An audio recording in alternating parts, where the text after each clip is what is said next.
Madam President. Senator from Vermont. Madam President,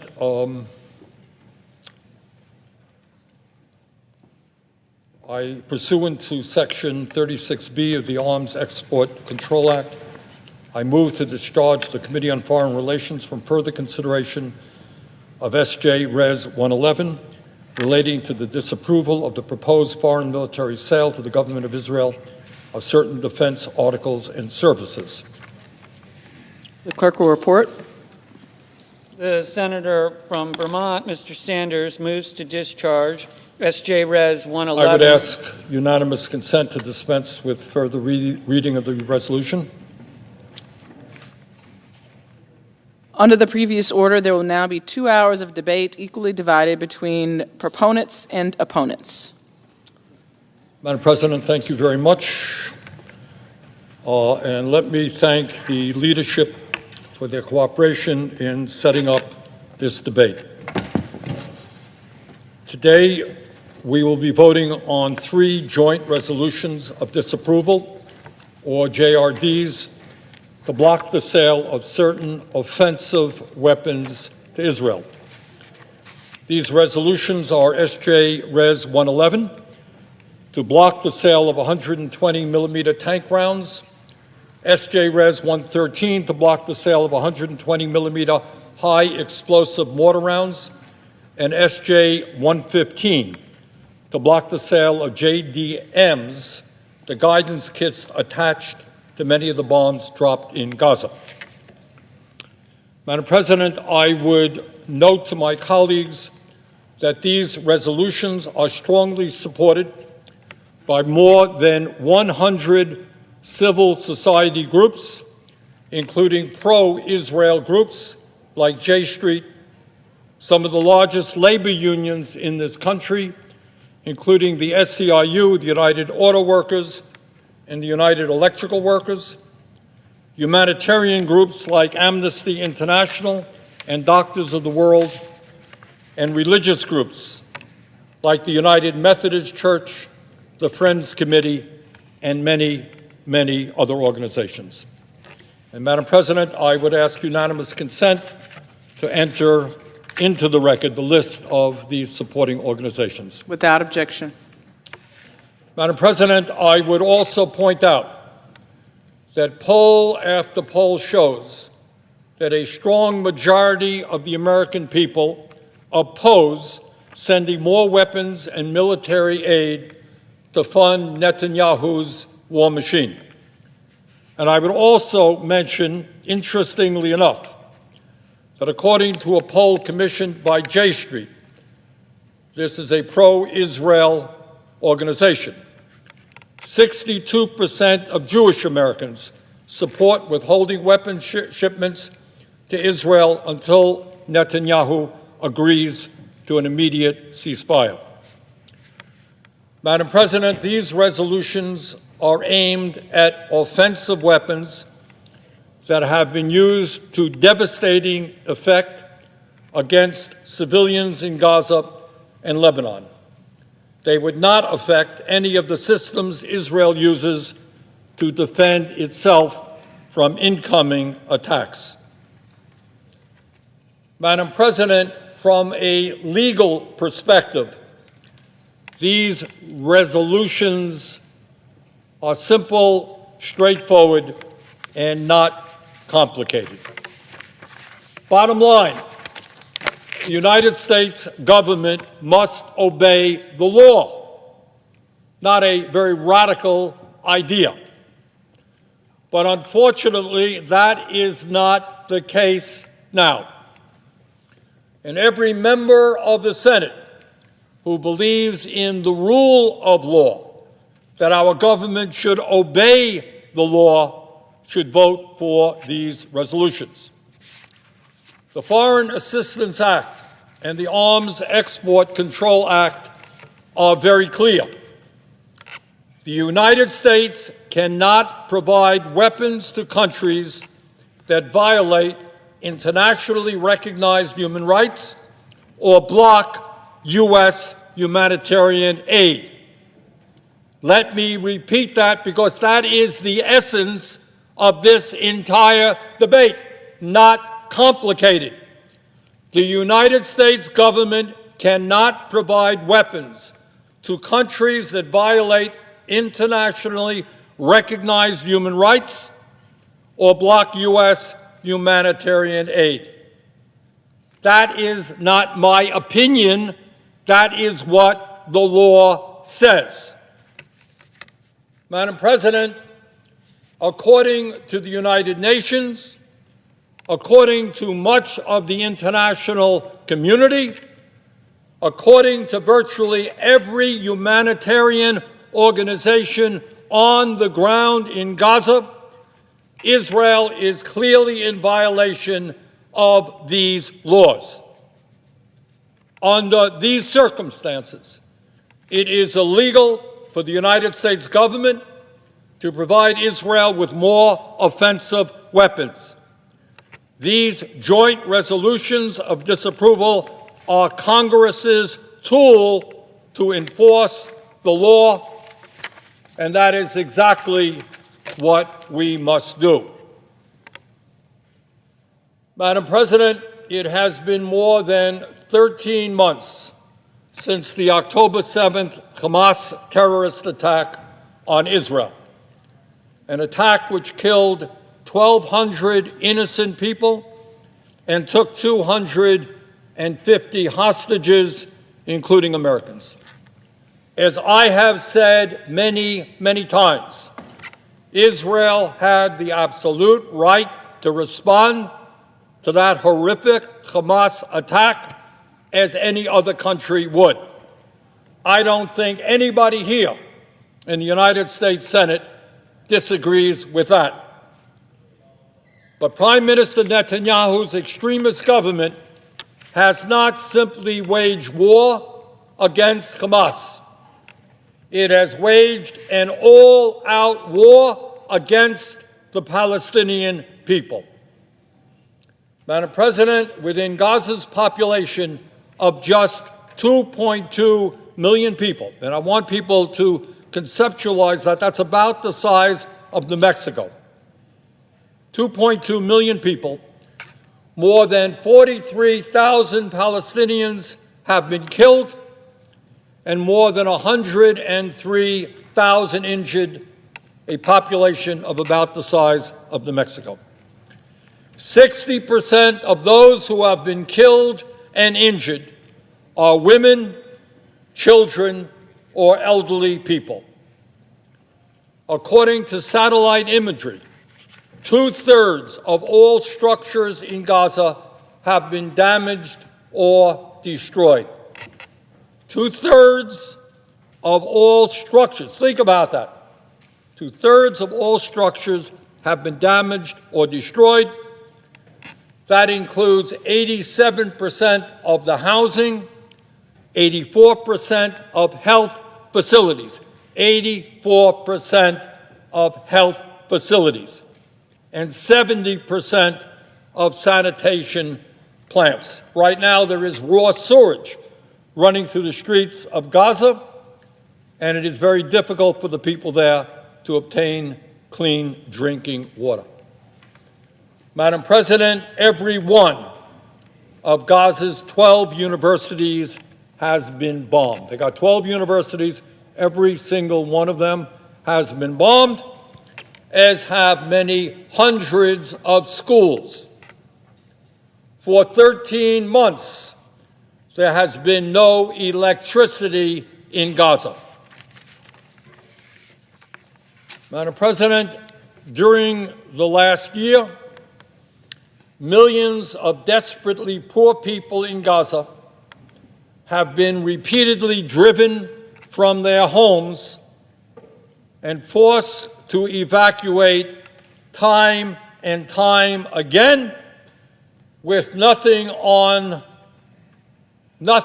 more than the clothes on their backs.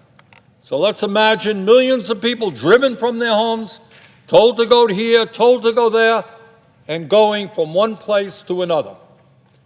Families in Gaza have been herded into so-called safe zones, only to face continued bombardment. They're told to go to this area, and the bombs start falling, and the children start dying.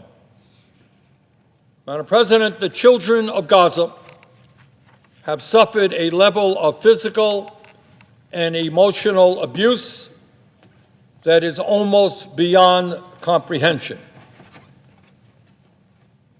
Abuse that will stay with them for the rest of their lives.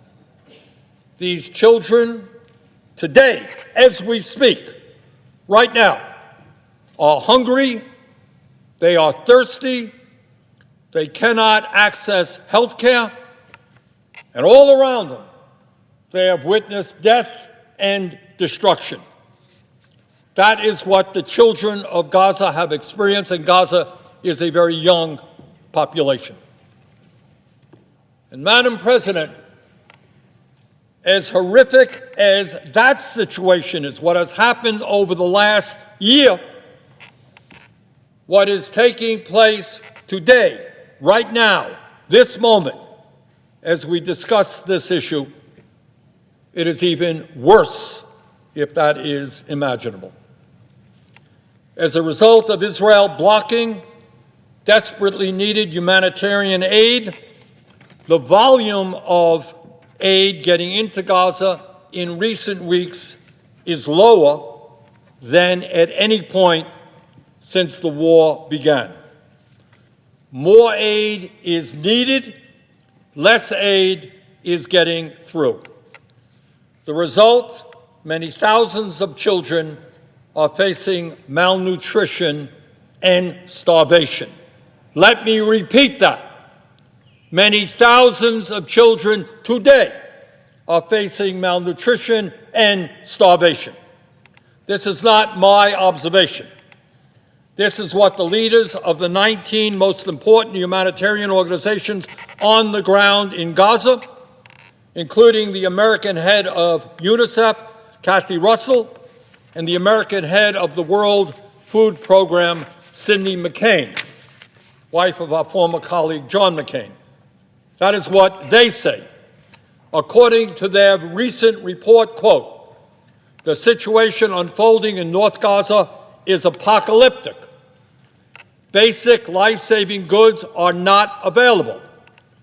Humanitarians are not safe to do their work and are blocked by Israeli forces and by insecurity from reaching people in need. End of quote. And they continue. As a result, quote, the entire population in North Gaza is at imminent risk of dying from disease, famine, and violence, end of quote. These are the 19 major humanitarian organizations operating in Gaza right now, including several of the major ones led by Americans. And Israel's recent decision to ban UNRWA, the backbone of the humanitarian response in Gaza, will only make a horrific situation even worse. Madam President, I have met with doctors who have served in Gaza, treating hundreds of patients a day without electricity, without anesthesia, without clean water, including dozens of children arriving with gunshot wounds in the head. I've seen the photographs and the videos, and we have some of them here. I've heard from UNICEF, who estimate that 10 children lose a leg in Gaza every single day. There are now more than 17,000 orphans in Gaza.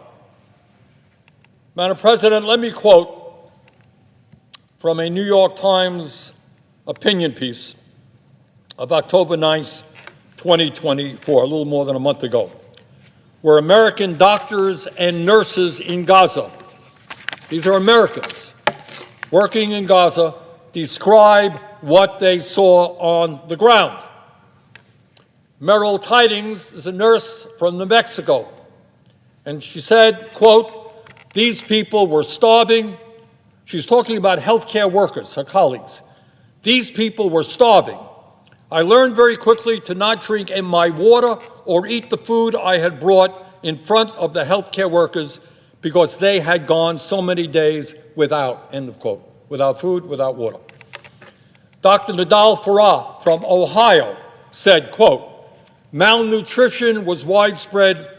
It was common to see patients reminiscent of Nazi concentration camps with skeletal features, end of quote, Dr. Farah.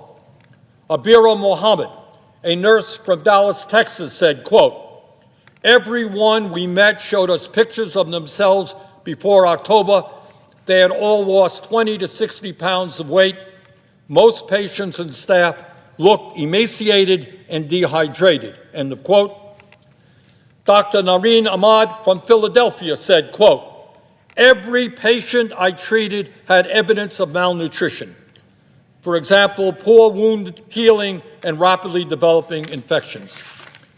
Dr. Aman Odeh from Texas said, quote, mothers on the maternity ward delivered prematurely because of malnutrition, stress, and infection. Milk production was poor due to lack of hydration and adequate food supply, end of quote. And Dr. Mike Malott from Charleston said, quote, all of my patients were suffering from malnutrition, 100%, end quote. Madam President, what is important to understand, and I'm not sure that many of my colleagues do, is that the Israel of today that we are dealing with is not the Israel of Golda Meir or Yitzhak Rabin. This is a government now controlled not only by right-wing extremists, but by religious zealots. National Security Minister Ben-Gvir, who oversees the police, has been convicted in Israeli courts on terrorism charges. He's the head of the police. Finance Minister Smotrich, in charge of the occupied West Bank, is also an extreme racist and has called for the expulsion of Palestinians from the land. That is the current Israeli finance minister. Madam President, in January, Prime Minister Netanyahu said of Gaza, and I quote, we provide minimal humanitarian aid if we want to achieve our war goals, end of quote. At the start of the war, the Israeli defense minister said, and I quote, and I hope people hear this, Israeli defense minister, ex-minister, quote, we are fighting human animals, and we act accordingly. There will be no electricity, no food, no fuel, everything is closed, end quote, former Israeli defense minister. That is what he said, and in fact, by and large, that is exactly how this war has been waged. Madam President, what this extremist government has done in Gaza is unspeakable. But what makes it even more painful is that much of this has been done with U.S. weapons and American taxpayer dollars. In the last year alone, the U.S. has provided $18 billion in military aid to Israel. $18 billion. And by the way, a few blocks from here, people are sleeping out on the street. And we have also delivered more than 50,000 tons of military equipment to Israel, 50,000 tons. In other words, Madam President, the United States of America is complicit in all of these atrocities. We are funding these atrocities. That complicity must end, and that is what these resolutions are about. It is time to tell the Netanyahu government that they cannot use U.S. taxpayer dollars and American weapons in violation of U.S. and international law and our moral values. Despite receiving $18 billion from U.S. taxpayers in the last year and being the largest historical recipient of U.S. foreign aid, The Netanyahu government has completely ignored the repeated requests of President Biden and the U.S. government. It is time to make clear to Netanyahu that he cannot take American money, take American arms, and continue to undermine U.S. foreign policy goals. The U.S. government wants a ceasefire for hostage deal. Netanyahu has prevented a deal to preserve his coalition. The U.S. government wants more humanitarian aid to reach the desperate people in Gaza. Netanyahu is blocking that aid. The U.S. government wants to contain regional escalation. Netanyahu has refused diplomatic off-ramps and launched several reckless attacks without consulting the United States. The United States government wants to stop settlement expansion and settle the violence in the West Bank. Netanyahu and his ministers have driven record settlement expansion and armed extremist settlers. The U.S. government wants a plan for post-war governance in Gaza, yet Netanyahu will not engage.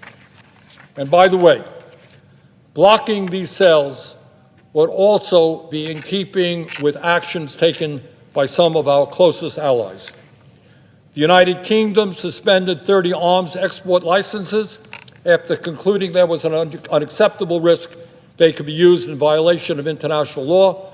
Germany, Italy, Spain, Canada, Belgium, and the Netherlands have taken similar steps. UN bodies have called for an end to the arms shipments fueling the conflict. Madam President, time and time again, I've heard members of the U.S. Senate come to this floor to denounce human rights violations taking place around the world. I've heard well-founded concerns about China's brutal reception of the Uyghur ethnic minority. I've heard rightful outrage about Putin's brutal attacks against Ukraine and bombing of civilian installations. I've heard genuine concern about Iran's outrageous crackdown on peaceful protesters. I've heard repeated condemnations of Saudi Arabia's terrible treatment of women and political dissidents. And on it goes. A lot of folks come to the floor to talk about human rights and what's going on throughout the world. But what I want to say to all those folks, nobody is going to take anything you say with a grain of seriousness. You cannot condemn human rights around the world and then turn a blind eye to what the United States government is now funding in Israel. People will laugh in your face. They will say to you, you're concerned about China, you're concerned about Russia, you're concerned about Iran. Well, why are you funding the starvation of children in Gaza right now? So, Madam President, we must pass these resolutions from a legal perspective. The U.S. government must obey the law. We must pass these resolutions from a moral perspective. The United States must not provide support to a government which has created one of the worst humanitarian disasters in modern history. We must pass these resolutions for our own best foreign policy interests. If we do not demand that the countries we provide military assistance to obey international law, we will lose our credibility on the world stage. And with that, Madam President, I would like to yield to Senator Merkley of Oregon.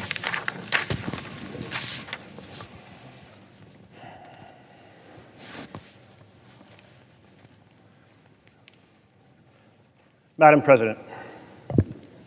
Senator from Oregon. Madam President, in 1978, between my junior and senior years in college, I hitchhiked through Israel and the West Bank. I made Israeli friends. I was invited to stay at a kibbutz. I explored the old city of Jerusalem. I negotiated the ancient tunnel built by King Hezekiah in the face of advancing armies. I climbed the snake path to the top of Masada. I swam in the Sea of Galilee and in the Red Sea and the Dead Sea and the Mediterranean Sea. I was so impressed by the energy for building a new nation, for planting forests, for making the desert bloom with new irrigation systems, constructing cities and roads. And in addition, peace was on the horizon. 9 months before my visit in November 1977, Anwar Sadat had visited Jerusalem to address the Knesset and pursue a path to peace. And then just weeks after I left, he was shaking hands with Menachem Begin and Jimmy Carter at Camp David, and a peace treaty signed the following year in March. I was all in on America standing in partnership with this new nation, perched on a little sliver of land surrounded by hostile neighbors. And I have voted here in the Senate time and again for economic support for Israel, for military support for Israel. I have believed in the vision that it was the right way to help Israel thrive, the best path to peace and security. If many of us reasoned, if Israel's economy was thriving, their military strength ensured their security, they could with confidence negotiate a secure and peaceful future with their neighbors. They could with confidence negotiate parameters for a Palestinian state so the Palestinians could thrive as well. Not so long ago, just over a decade, I traveled to Israel with former Senators Mark Begich of Alaska and Kay Hagan of North Carolina, and we met around a little table with Prime Minister Benjamin Netanyahu. And at that time, now 12 years ago, he expounded eloquently on his thesis that the only path for Israel's peace and prosperity was 2 states for 2 people. In the dozen years since, much has changed. Prime Minister Netanyahu has become a public and vocal opponent of a Palestinian state. Israel has engaged in the de facto annexation of the West Bank, land essential for a Palestinian state. They've done this through settlements. They've done this through legalizing outposts. They have created innumerable checkpoints. They have created settler-only roads. In addition, Netanyahu has formed his government now with Bezalel Smotrich as Minister of Finance, someone who said the Palestinian people do not exist and called for a Palestinian town to be erased. And Itamar Ben-Gvir, Minister of National Security, who celebrated Baruch Goldstein's slaughter of 29 Palestinians at the Cave of Patriarchs massacre in 1994. Today, the policies of the Netanyahu government are very different than the policies 12 years before. Under this government, attacks by Israel's West Bank settlers against Palestinian villages have become more frequent, more violent, and often condoned by the Israeli Defense Forces. Events on October 7th, a year ago, took a terrible turn. Hamas terrorists attacked Israeli communities. They slaughtered 1,200 Israeli men, women, and children. They abducted 240 hostages. And the whole world was with Israel. We recalled 9/11. We grieved with Israel. We grieved with the Jewish communities in our home state. And we defended Israel's right to respond with a campaign targeted at destroying Hamas. But I'm here on the floor today because the way a war is conducted matters. And Israel's bombing campaign, described by President Biden as indiscriminate, has reduced Gaza to rubble and ruin. It has destroyed most of the infrastructure needed for survival: schools, hospitals, homes, the power system, the communications phone system, the internet system, the water system, the transportation system. Most significantly, the bombing campaign has killed tens of thousands of women, children, and seniors. It has seriously injured more than 100,000 more Palestinians living in Gaza. And Israel has chosen to restrict humanitarian aid. The consequences of that are that food and clean water are woefully short, medical supplies are minimal, and the specter of starvation haunts Gaza. The indiscriminate bombing and the obstruction of humanitarian aid violate the laws of war. Now, President Biden and his team have consistently pressed the Netanyahu government to change tracks. They recognize that it's difficult in the setting in Gaza where Hamas embeds itself, but even so have argued to Israel that the campaign against Hamas could be much more targeted, with far fewer civilian casualties. But the Netanyahu government has rejected this appeal. And Biden and his team have pushed to open the gates to Gaza, have Israel open the gates to Gaza, and to massively increase humanitarian aid. And again, the Netanyahu government has rejected this appeal. In mid-October, just last month, Secretary of State Blinken and Secretary of Defense Austin renewed their appeal. They warned the Netanyahu government that they must increase the amount of humanitarian aid within 30 days to comply with U.S. law. And they wrote in that letter, the amount of assistance entering Gaza in September was the lowest of any month in the last year. They laid out in this letter a whole series of horrific conditions that needed to be addressed, just as they had argued for the same for the previous year. The result of that has simply been minimal to no action. In November, a major evaluation was summarized in a letter by the principals of the Interagency Standing Committee. These are groups like the High Commissioner for Human Rights and Oxfam and UNICEF and the World Food Program, headed by Cindy McCain, and the World Health Organization. These leaders who have folks on the ground, who have lots of experts evaluating the situation, they recognized this. They summarized it: the situation unfolding in North Gaza is apocalyptic. And they go on to talk about the schools serving as shelters having been bombed, about rescue teams being deliberately attacked, and more.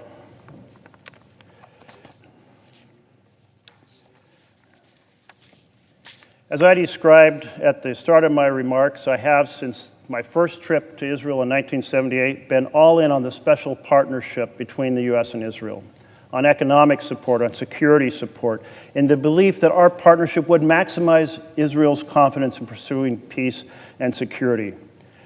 But the actions of the last decade have shattered that analysis.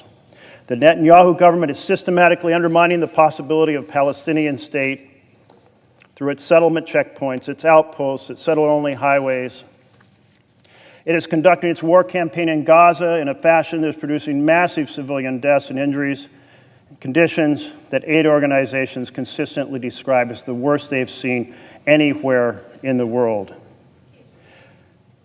I believe that not only is this horrific for the Palestinians, but this is absolutely not in the best interest of Israel's future. The actions of the Netanyahu government are burning through a massive reservoir of goodwill that was overflowing after October 7th. It is undoing the improved relationships with Arab neighbors won through the Abraham Accords.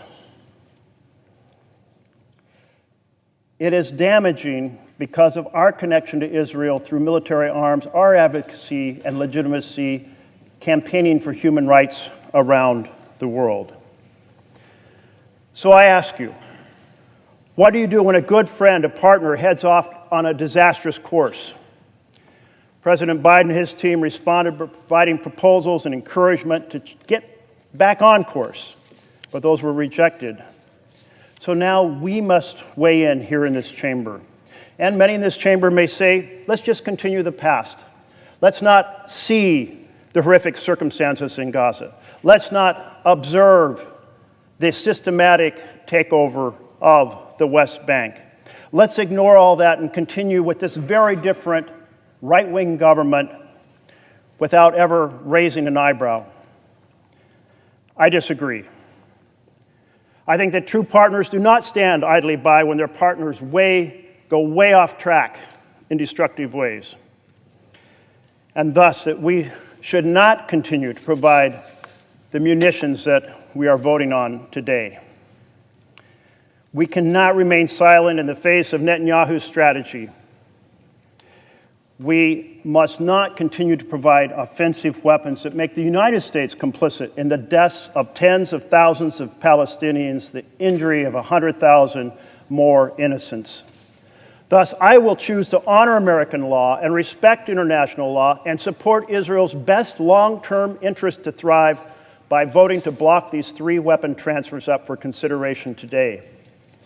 I was fabulously impressed by Israel when I hitchhiked around the country in 1978, impressed by the can-do spirit, impressed by the future of a peace with Egypt and a possibility of peace with every neighbor. I look forward to seeing that vision of peace and security realized, and my vote today supports that vision. Thank you. President. Senator from Nevada. Thank you, Madam President. Since Hamas launched the deadliest terrorist attack in Israel's history more than a year ago, Israel has consistently faced a barrage of threats from Iran and its terrorist proxies. Earlier this year, we all saw how Iran launched 2 separate missile and drone attacks directly at Israel. And just this week, Israelis were wounded and killed after Hezbollah launched more rockets at northern Israel. And the resolutions we are debating today would not only hurt Israel's ability to defend itself against these attacks, they would embolden Iran. I will repeat, they will embolden Iran and its terrorist proxies to continue and even increase their vicious and deadly attacks. In doing so, they could prolong this war even further at a time when we are close to securing a deal in Lebanon. I know some on my side of the aisle are going to support these resolutions because they disagree with the current Israeli government. But your decision whether or not to help Israel defend itself and cannot be a political one. Government leaders and politicians, well, they come and go, but our commitment to Israel's security must be ironclad.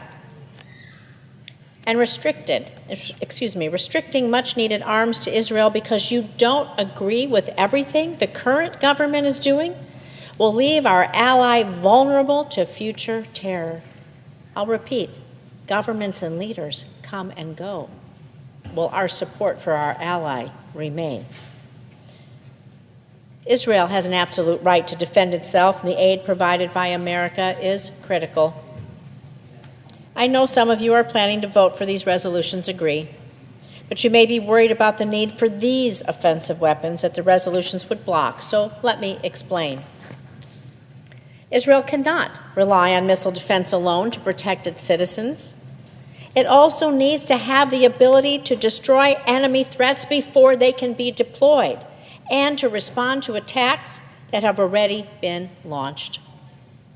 It's this strategy that Israel successfully executed over the last few months in Lebanon, where it has preemptively destroyed Hezbollah rocket launchers just minutes, moments before they were set to fire on Israel. And by providing Israel with these weapons, which are more precise and more accurate, we can actually help it defend itself while also minimizing civilian casualties. I know many of you here are torn. You want to do the right thing. And I'm here to tell you that voting against these resolutions is the right thing. Banning the sale of arms will hurt Israel. It'll send the wrong message to Iran and its terrorist proxies that America is abandoning its ally and that terrorists can now act with impunity. Let me repeat. The message to terrorists will be, again, that they can continue to act with impunity. Terrorists like Hamas, Hezbollah, Houthis, and others will continue to receive that message loud and clear, and I can promise you that they will plan accordingly.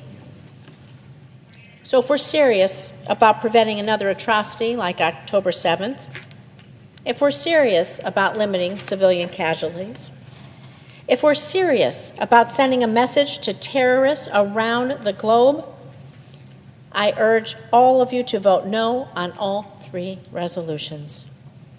Thank you, Madam President.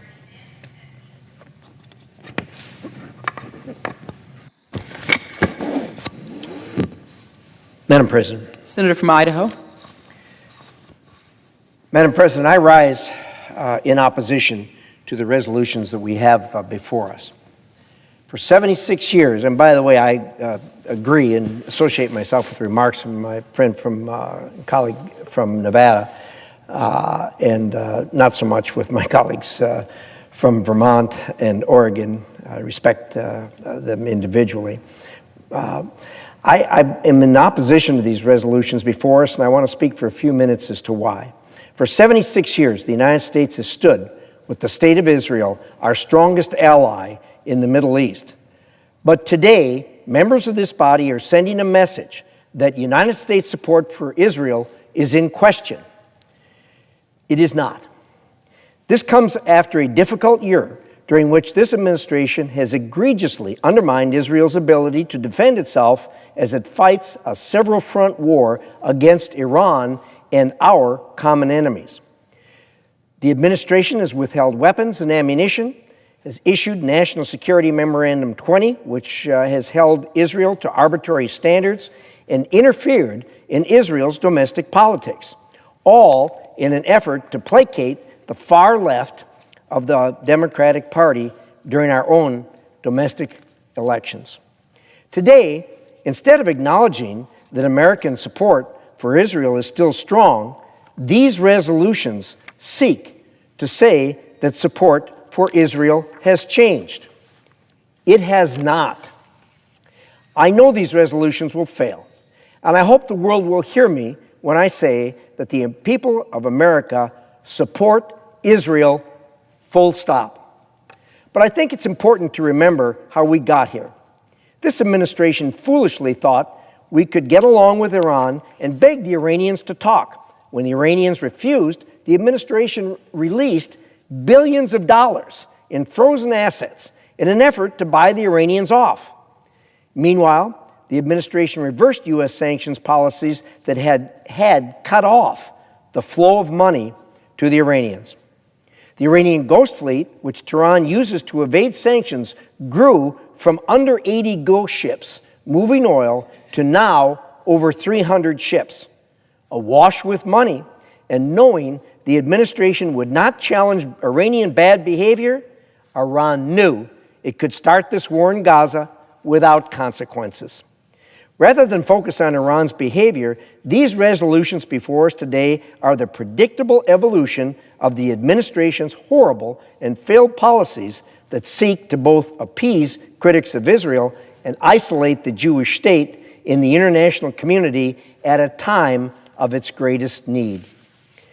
The departure from the regular process for moving arms sales and the administration's repeated threats to halt assistance to Israel invited these resolutions that are now before us. Withholding arms sales signals to the terrorists that American support for Israel is conditional and encourages Iran's proxies to extend the war in Gaza, further risking civilians, and incentivizes Hezbollah to continue its attacks on Israel from the north. We must stand with Israel as it confronts these threats. Voting in favor of these resolutions would have significant foreign policy implications far beyond the Middle East. U.S. allies across the globe will lose confidence in the U.S. as a dependable security partner. Partners straddling the fence between the United States on the one hand and China and Russia on the other are watching this and watching closely. They will certainly draw the conclusion that the United States is a fickle friend and cannot be relied upon to follow through on its commitments in the hour of their greatest need. To make it worse, these resolutions highlight that instead of confronting our adversaries and their bad actions, the U.S. will instead call on our friends to simply take it and to threaten them if they do not just take it. Support for Israel has traditionally enjoyed broad bipartisan support. I know that is true today. As such, I ask my colleagues on both sides of the aisle to vote no on these resolutions and to deliver a strong voice of support for Israel. Thank you, Madam President. I yield the floor.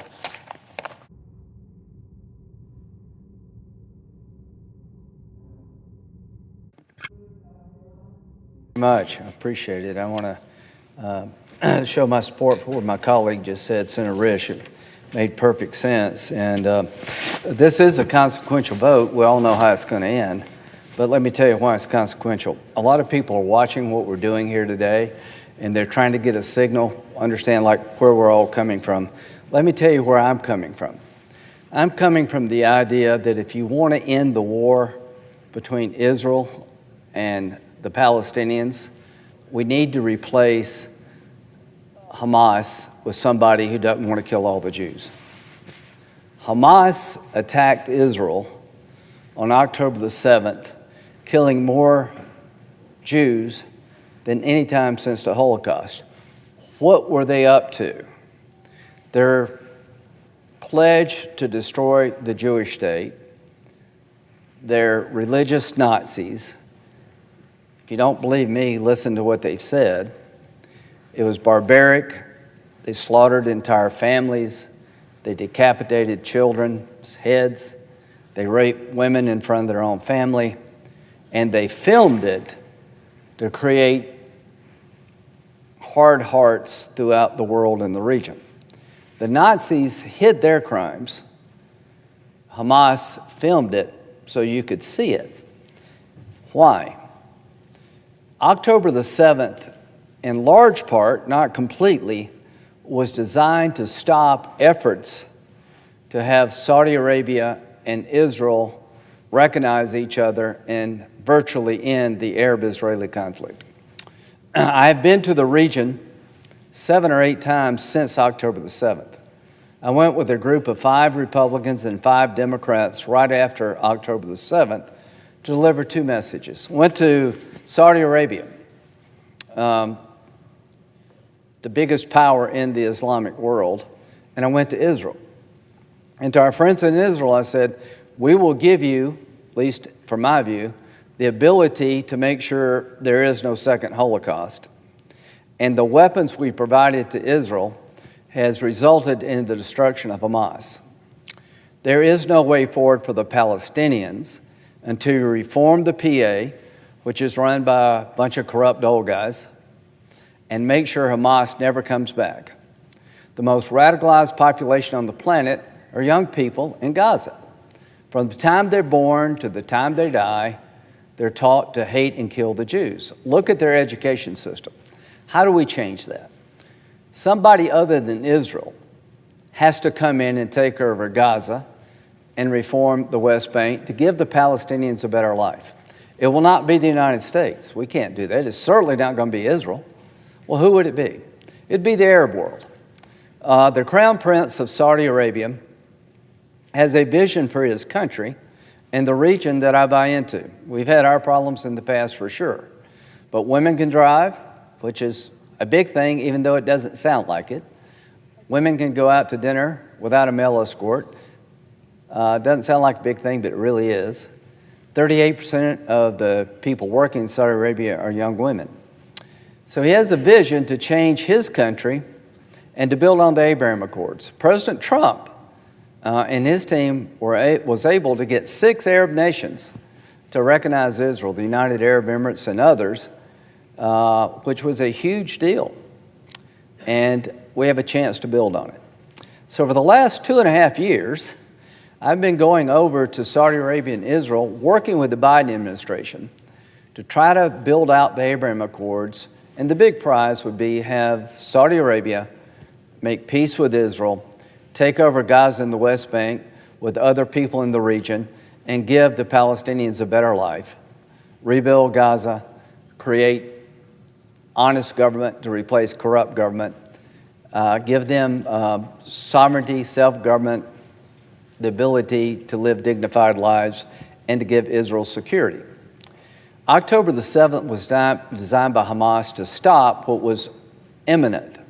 I'm here to tell you that in October, before October the 6th, by the way, there were discussions about how to roll out the normalization deal. Along comes October the 7th. Ever since that day, we've been dealing with this horrible situation. The rape and torture and destruction of 1,200 Jewish people, the response by Israel that's resulted in thousands of people being killed, a lot of terrorists, but a lot of children, a lot of innocent people. There are a lot of photos being presented. I want to introduce two photos. Unanimous consent, if I may. This is a photo of Hiroshima. Two photos, actually. This is what happens when you drop a nuclear weapon on people. It's not good. Now, why did we do that? After Pearl Harbor, we and the civilized world went to war against the Nazis and Imperial Japan. Millions of people lost their lives. But it was the goal of the United States to defeat Nazi Germany and Imperial Japan, and we're able to do that. Out of the ashes of that terrible, horrible war, we now have two democracies. Japan and Germany are good allies of the United States. They're productive members of the international community. It took a generation plus to change the radicalization of the German population through the Nazis, and the same in Imperial Japan. What will happen is if we can find normalization between Saudi Arabia and Israel, there will be hope for the Palestinians I have not seen before. Those who want a two-state solution, we've got to sit down and talk about how you do that after October the 7th. But I do believe without resolving the Palestinian issue where the Palestinian people have a hopeful life versus a glorious death, we'll never move forward. I really do believe after October the 7th, Israel needs security more than ever. What's the key? The Arabs. The Crown Prince of Saudi Arabia, MBZ, and the United Arab Emirates, I think, hold the key to this. If we could create a political horizon over the arc of time for the Palestinians that you will have self-governance, that you'll be independent, and convince the Israelis that this new entity will not threaten you, there can never be another October the 7th, then we're well on our way to a new region. This resolution today, no matter how sincere, undercuts all this. Israel has had to respond to an attack that was the most vicious since World War II against the Jewish people. I blame Hamas more than any other group about the loss of life in Gaza because they used their own people as human shields. This commitment of the United States to give Israel what they need to win a war they can't afford to lose has to be uncompromising. But what's not uncompromising is the day after. We're getting to the point now that with the destruction of Hamas, we've got to think about how can we prevent them from coming back. Israel cannot occupy Gaza. The West Bank needs to be reformed, but it has to be done with the Arab world leading the charge. So what I'd like to do with President Biden before he leaves office is work with President Trump, the incoming president, and President Biden, the outgoing president, to find a solution. Can we lock down a normalization agreement between Saudi Arabia and Israel that protects Saudi Arabia, a defense agreement with the United States, so they'll be in our column and they will have an antidote to Iranian aggression? And can we, as a part of that, create a political horizon for the Palestinians to have hope where there is despair? Yes, we can.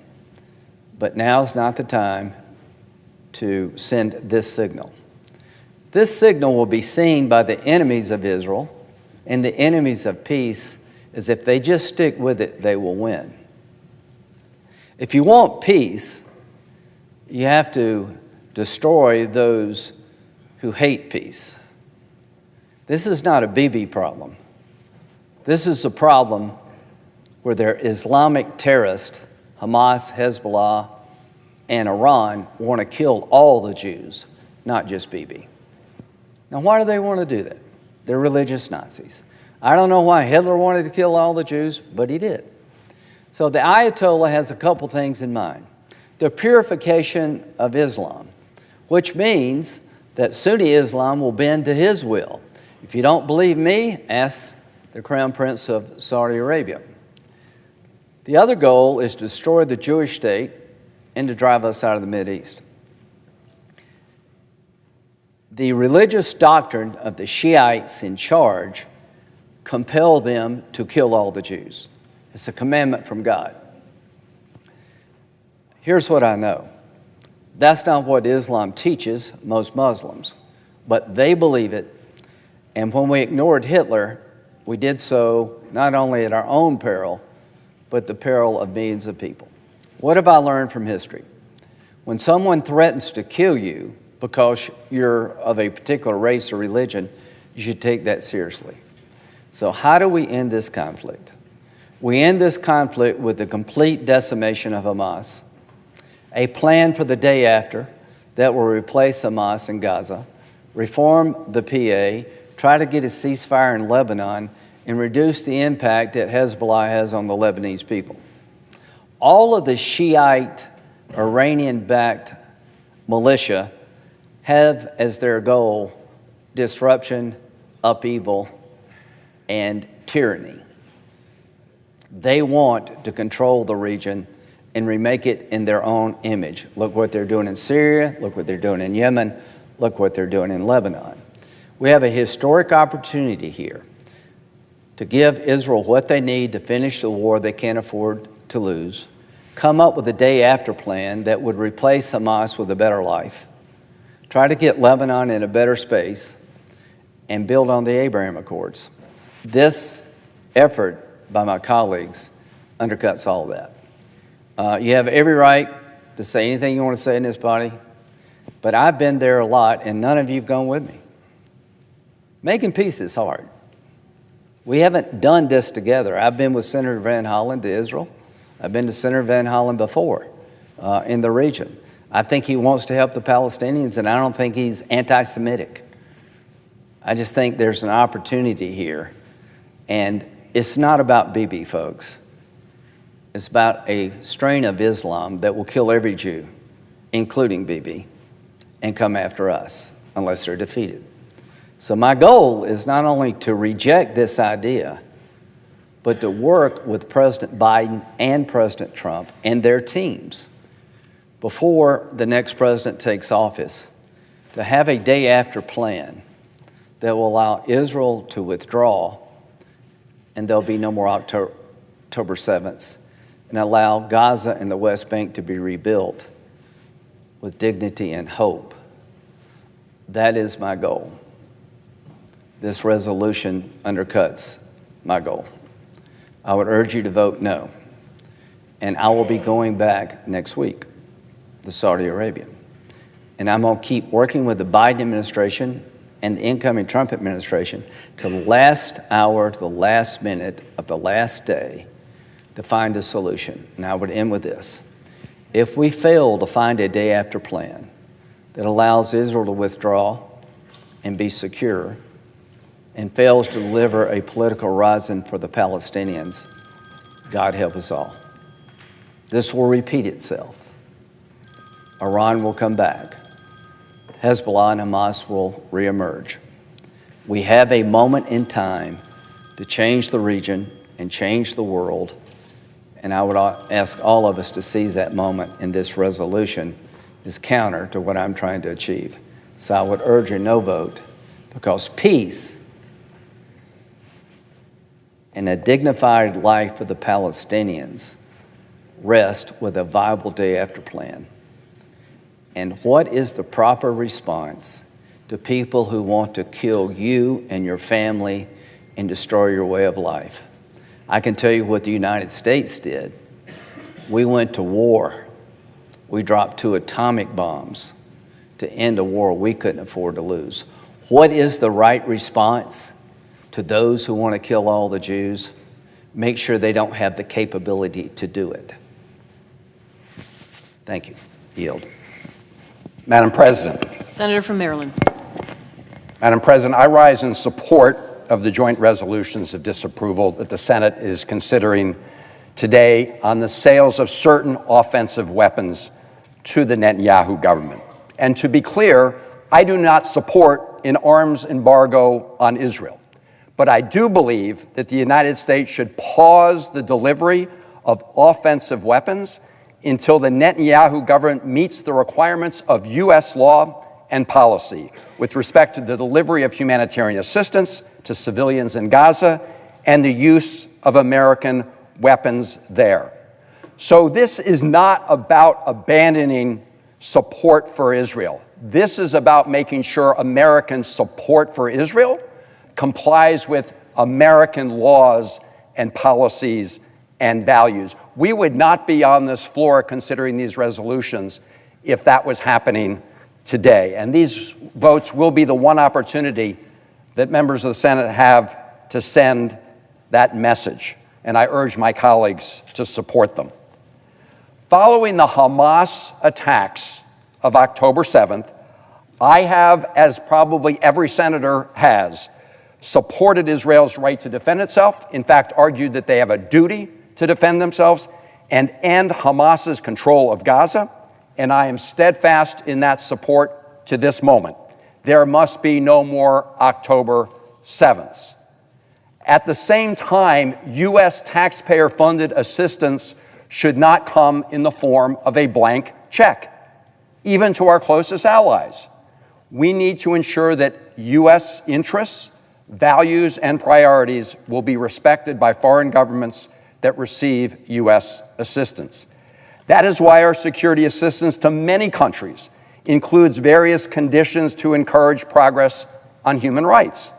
In some cases, as in the case of Ukraine, we have limited the use of certain systems to align with U.S. national security interests. In other cases, including even some NATO allies, we have prevented the transfer of certain advanced weapon systems when our policy goals do not align. The one minimum standard that we must apply to all recipients of American security assistance is compliance with American laws. And it is compliance with that minimum standard that we're talking about here today. Nothing more, nothing less. And the Netanyahu government should not be exempt from that universal requirement of American law. The United States has provided billions and billions of dollars of American taxpayer-financed bombs and other offensive weapon systems, but we've seen Prime Minister Netanyahu repeatedly violate the terms of American security assistance, disregard U.S. priorities, and ignore our requests, only to be rewarded by more bombs and more money. That pattern undermines the credibility of the United States around the world and creates an unacceptable double standard that our adversaries are exploiting. Two of the conditions that every recipient of U.S. security assistance must meet are: one, they must facilitate and not arbitrarily restrict the delivery of humanitarian assistance into war zones where those U.S. weapons are being used, war zones like Ukraine and war zones like Gaza. And two, they must use American-supplied weapons in accordance with international humanitarian law, which was well developed after World War II, and what Senator Graham spoke to. The Netanyahu government is violating both of these requirements in Gaza. And by refusing to take action, the President and the United States are complicit in those violations of American laws and American values. Let's look at the unacceptable restrictions being placed by the Netanyahu government on the delivery of humanitarian aid to desperately needed civilians in Gaza right now. It has been well documented that there was some improvement in the delivery of humanitarian supplies in Gaza last April, around the time that the Biden administration had to submit the NSM 20 report to Congress. But since then, aid levels have been on a downhill slide and then a precipitous drop. And the cumulative impact of severe restrictions on the delivery of humanitarian aid has worsened an already catastrophic humanitarian situation in Gaza, and Senator Sanders spoke to the conditions there. In fact, that's why President Biden directly called on Prime Minister Netanyahu to increase aid to Gaza on many occasions, most recently in an early October call. And that's why on October 13th, Secretaries Austin and Blinken expressly reminded Israeli government officials in a letter that I have here of their obligations under U.S. and international law. They specifically cited Section 620I of the Foreign Assistance Act and National Security Memorandum 20 to facilitate and not arbitrarily restrict the delivery of humanitarian assistance. Here's what our two secretaries wrote in that letter. Quote, "We are particularly concerned that recent actions by the Israeli government, including halting commercial imports, denying or impeding nearly 90% of humanitarian movements between northern and southern Gaza in September," and then they go on to list a number of other things, are, quote, "contributing to an accelerated deterioration of the condition in Gaza." And then Secretaries Austin and Blinken laid out a series of key measures against which they said the United States was going to measure the Netanyahu government's compliance. They mentioned enabling a minimum of 350 trucks per day to enter Gaza. They mentioned instituting adequate humanitarian pauses across Gaza to enable humanitarian activities. They said they mentioned reinstating a minimum of 50 to 100 commercial trucks per day. They had a long list of items. So what do 8 very respected international NGOs that conduct humanitarian relief in Gaza and monitor it have to say about whether those conditions were met? Well, they've compiled a scorecard. I've got it right here. And what they say on the specific items I mentioned was that the Netanyahu government failed. In fact, the overall report card concludes Israel fails to comply with U.S. humanitarian access demands in Gaza. In fact, they determined that not only did the Netanyahu government, quote, fail to meet U.S. criteria that would indicate support to the humanitarian response, but concurrently took actions that dramatically worsened the conditions on the ground, particularly in northern Gaza. They said the situation is even more dire today than a month ago. In other words, because of those actions that were taken, the situation was worse than when Secretary Austin and Blinken sent their letter. Indeed, an independent Washington Post analysis found that, quote, Israel has largely failed to comply with the 3 demands of the U.S. letter, unquote. In that November 12th Washington Post article, they also pointed out the following, and I quote, "Israeli Prime Minister Benjamin Netanyahu has refused to publicly disavow the plan which calls for the military to take control of the north by starving the civilian population and treating everyone who remains as combatants," unquote. The story goes on to say, and I quote, "The IDF says it has been given no such orders and is focused on dismantling Hamas, but the ongoing military operation in the north appears to have much in common with the strategy," unquote. It's called the general's strategy. A leading Israeli newspaper, Haaretz, editorialized with the following headline: "Netanyahu's ethnic cleansing in Gaza is on display for all to see," unquote.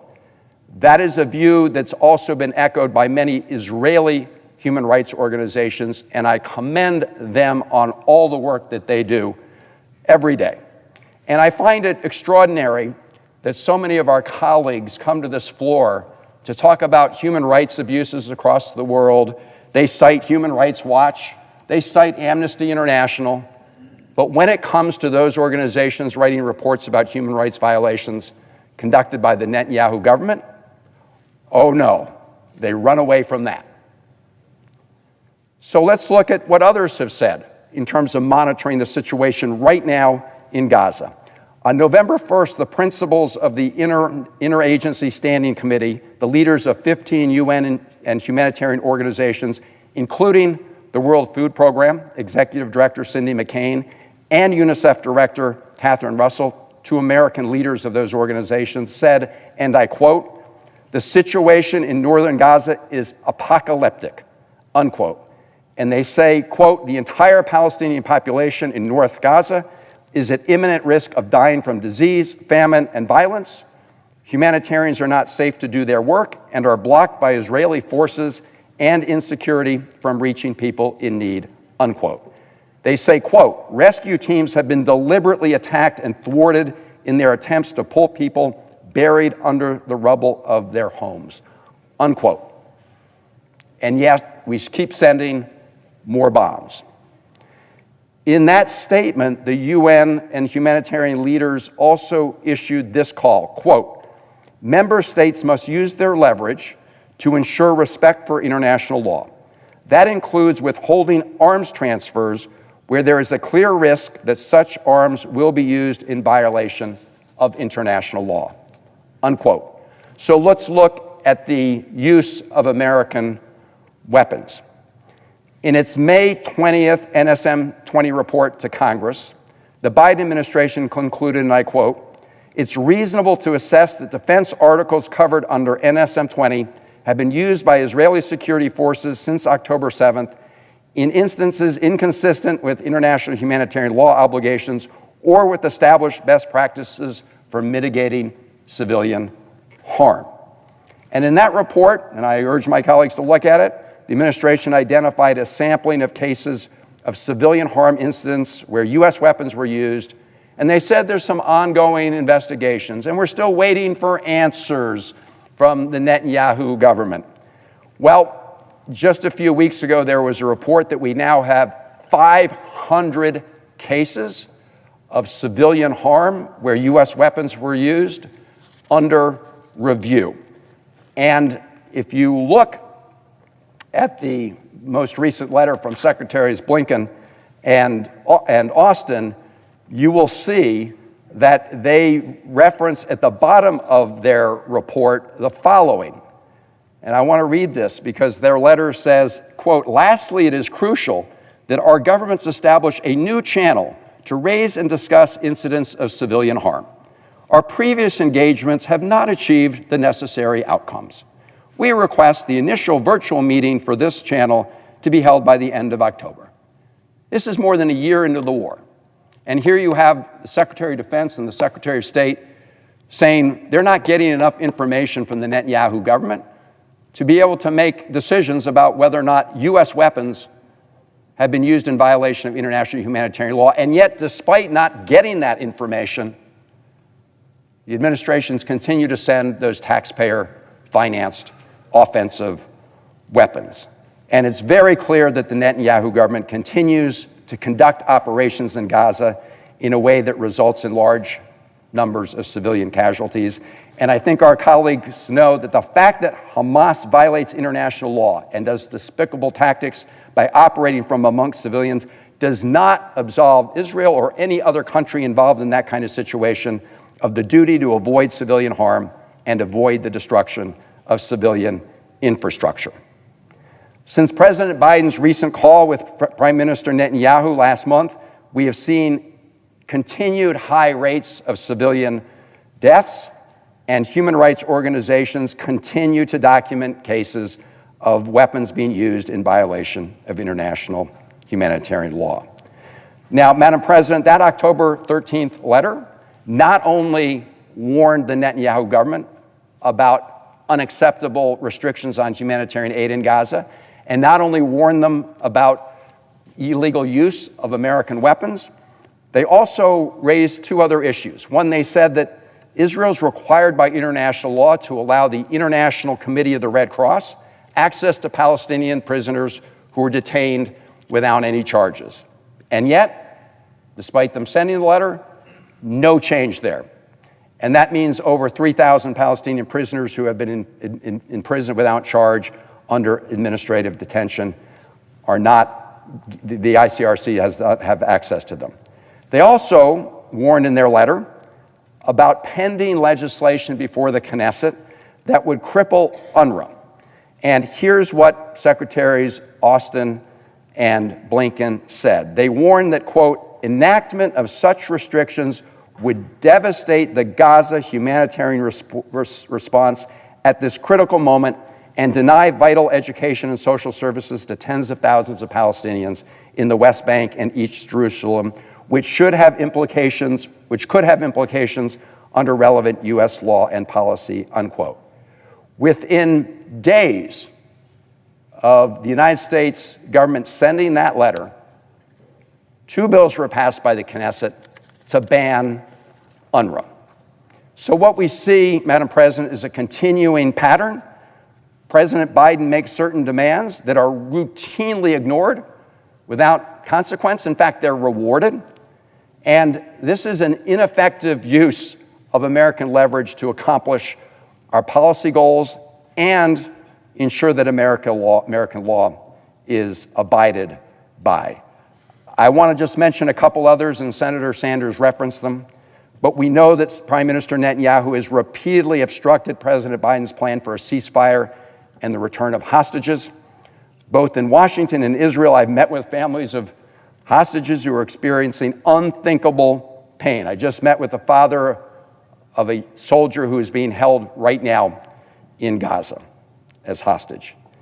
They have stressed that Prime Minister Netanyahu has repeatedly obstructed President Biden's plan to bring home their loved ones. In fact, in his farewell address just 2 weeks ago, former Israeli Defense Minister Gallant noted that one of the key disagreements leading to his firing by Netanyahu was over, quote, our moral obligation and responsibility to bring our kidnapped sons and daughters back home as quickly as possible, with as many alive as possible to their families.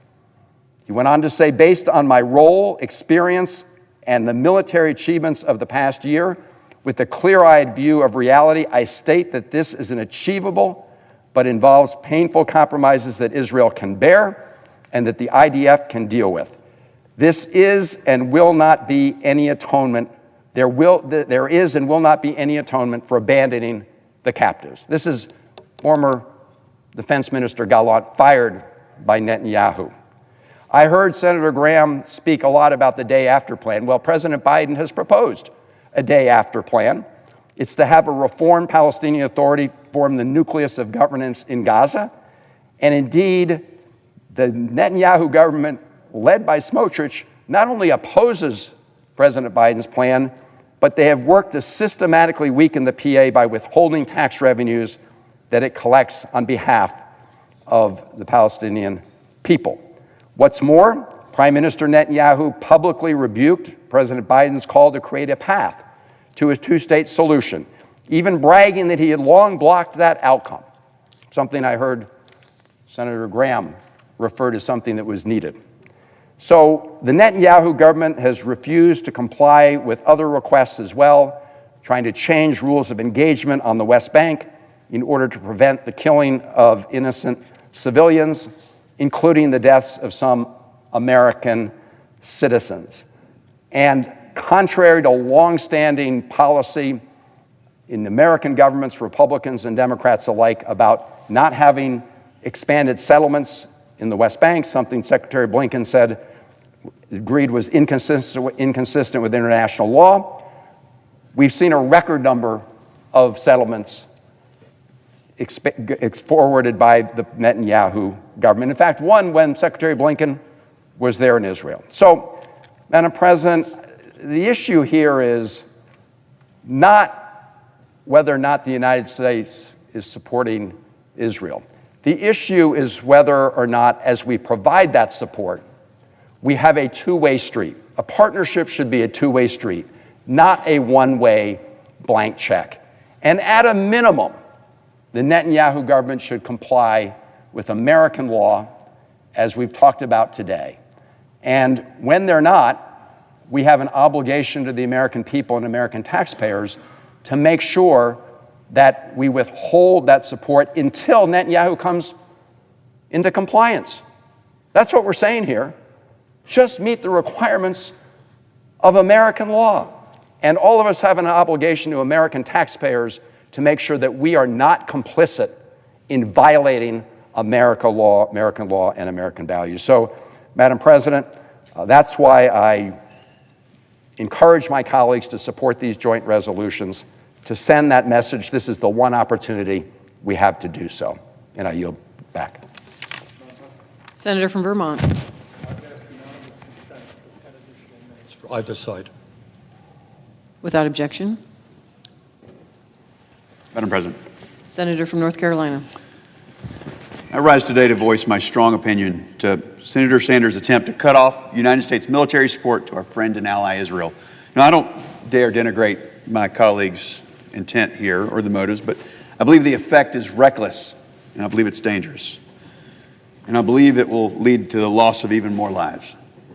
We need to remember some basic facts about the difference between the two sides of the conflict here. Israel is Middle East's only democracy. They've been a force for stability in the region that is historically beset by chaos. They've been America's strongest friend in good times and bad. Israel is an unmistakable force for good. And then you have the terrorists of Hamas. I mean, even their founding charter, it calls for the destruction of the state of Israel. Hamas's largest benefactor, Iran, it lends its material and financial support to this cause each and every day. They intentionally target civilians. They target civilians. They fire rockets into crowded markets. And they preach not just death to Israel and to the Jewish people, but death to America. And then came October 7th. On October 7th, 2023, Hamas terrorists launched an unprovoked and deceitful series of terrorist attacks inside Israel. The level of barbarism that we witnessed was nothing short of evil incarnate. The mass slaughter of innocent civilians, unmistakable and unspeakable violence against women, children, and the elderly. It was the deadliest massacre of the Jewish people since the Holocaust.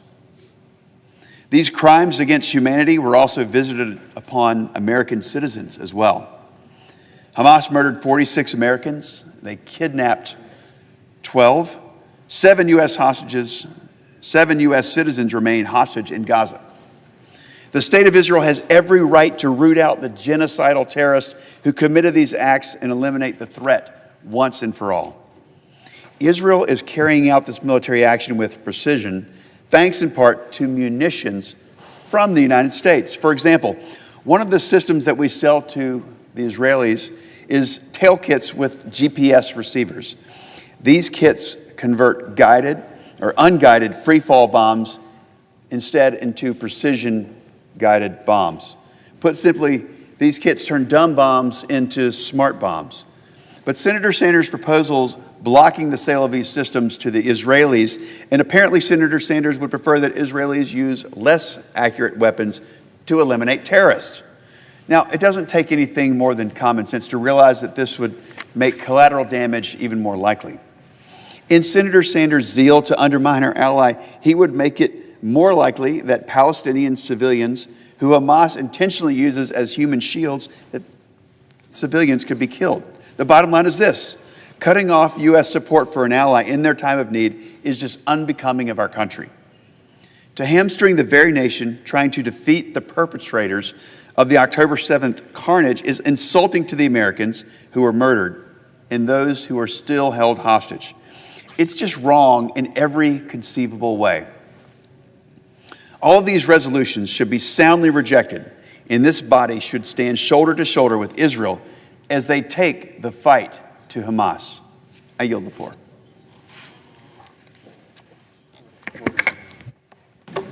Madam President, Majority Leader. I come to the floor to speak on the resolutions we will be voting on shortly, to share why I strongly oppose them.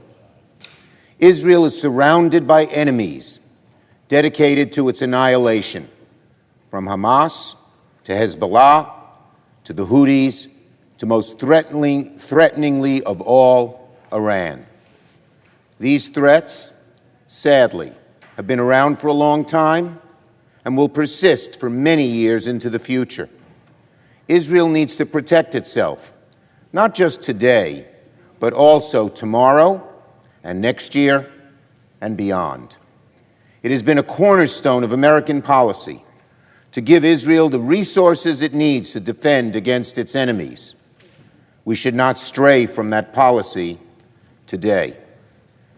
Many of the arms sales in question today will not reach Israel until years from now. We have no idea what kind of threats Israel will face by then. It could be an even more emboldened Iran, or a strengthened Hezbollah, or some other threat. There are few, if any, who imagine the barbaric assault perpetrated by Hamas on October the 7th. the twisted and hateful ideology that underpins that violence from places like Iran will sadly continue in the region for some time to come. Israel will need to be fully prepared to face those threats. So voting to block assistance today could well very embolden Hamas and Hezbollah and Iran and endanger Israel's security on into the future. I know there are many in this chamber who have been strongly critical of Prime Minister Netanyahu's policies. I am certainly one of them, as I've made clear right here on the Senate floor, where I clearly stated the urgent need to diligently pursue a two-state solution. I've also made clear that Israel must do more to reduce the suffering of innocent civilians in Gaza and do much more to get humanitarian aid to where it is urgently needed. However, our security assistance to Israel transcends any one prime minister or any one government. This is about Israel's long-term security and honoring a cornerstone of United States policy, that we will give Israel, a democracy and a steadfast ally, the resources it needs to protect itself in a difficult world. There are ways to express criticism and to work on addressing these criticisms without impacting Israel's security. So this is why I will be voting no. Again, while it is perfectly legitimate to objections with the Netanyahu government, and I know many of my colleagues wish to express their disapproval, I believe these resolutions are the wrong way and the wrong strategy to voice those objections. I vote no and urge others to do the same. Madam President. From Vermont. Well, first of all, I want to thank the Majority Leader, not only for his leadership on this issue, in his straightforward, direct embrace of the cause of Israel, but also your openness for a debate in the Senate about what is the best pathway forward. And Madam President, I also want to acknowledge that I had to listen carefully to the words of Senator Schumer, Senator Rosen, Senator Budd. They have given eloquent arguments in favor of opposing this resolution. And they've raised the question that I've had to ask myself. Can I, as a United States Senator, who is a strong supporter of Israel as a Jewish and democratic state, can I, as a United States Senator, who is absolutely appalled at what Hamas did on October 7th, can I, as a United States Senator who attended a presentation by the Israeli embassy that displayed the horror of the rapes and the assaults on women who were taken captive, and can I, as a United States Senator who believes in a two-state solution, vote in favor of stopping the delivery of offensive weapons for Israel to use in Gaza? And my answer is yes. And it's for two reasons. First, we're into our 14th month in Gaza. And what has happened is over 43,000 people have been killed. Many Hamas, including the Hamas leadership, has been killed. Good riddance. But many, many thousands of innocent Palestinians, including women and children, have been killed. Over 100,000 have been maimed and injured. 60 to 70% of the structures in Gaza have been destroyed. That includes the schools. Young Gazans have not been in school for 14 months. Hospitals have been destroyed. The humanitarian catastrophe in Gaza is unparalleled, and it's being inflicted on innocent Palestinians. There's a second reason that I am going to support these joint resolutions. I believe the continuation of the military action in Gaza is not only jeopardizing what hostages still are alive, but it can only make Israel weaker, not stronger. Their own recently fired defense minister said there is no further military purpose of offensive action in Gaza.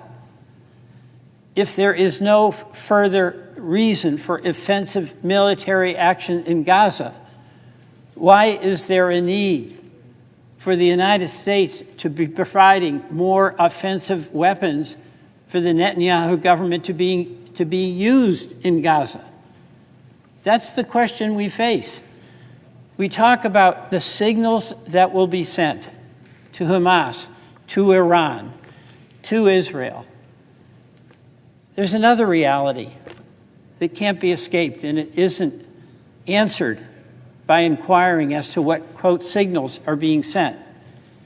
It is what is going to happen to these kids, what is going to happen to these families that are continuing to live under bombardment, where they can't be safe anywhere, in part because Hamas will go anywhere they can to try to use them as human shields. But even without that, being told that they can be safe here, but then bombed and being told they can be safe there. Many of these families have been dislocated 6 to 7 times. The humanitarian catastrophe is grinding on. It comes, of course, at a cost, enormous cost to Palestinian families. It's come at a cost to the state of Israel, which we support, with their further isolation in the international community. So, Madam President, the question before us is, what's the right thing to do? Not just by way of limiting and hopefully ending the humanitarian catastrophe, but what is the right thing for the United States to do with its ally Israel in pursuit of the 2 goals we have always had with Israel, and that is to advocate and defend and support Israel as a democratic, secure Jewish state, and because we believe this is important to make that happen, that we have an independent, secure Palestinian state, a 2-state solution. So the question that I have is, will U.S. arms to be used offensively in Gaza at this time and with this government enhance American policy that has been the policy of the United States through Republican and Democratic administrations? And Madam President, the answer I have come to, the judgment I have come to as a United States Senator, is that it would harm our goals for that Jewish democratic state, for the easing of humanitarian suffering, for compliance with international law in the Leahy Law, and for what is the goal that has to be the touchstone of our policy, and that is doing everything we can to achieve a 2-state solution for a secure, democratic, independent Israel and a secure, disarmed, not armed, Palestinian state side by side. Madam President, I intend to support these resolutions, and I yield back. Senator from Louisiana. Madam President, I ask unanimous consent that the following colleague from my office, Mr. Jameson Sheehan, be granted 4 privileges until November 21st, 2024. Without objection. Thank you, Madam President.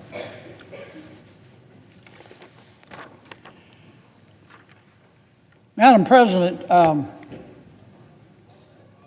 Senator Welch is my friend, and he's very eloquent.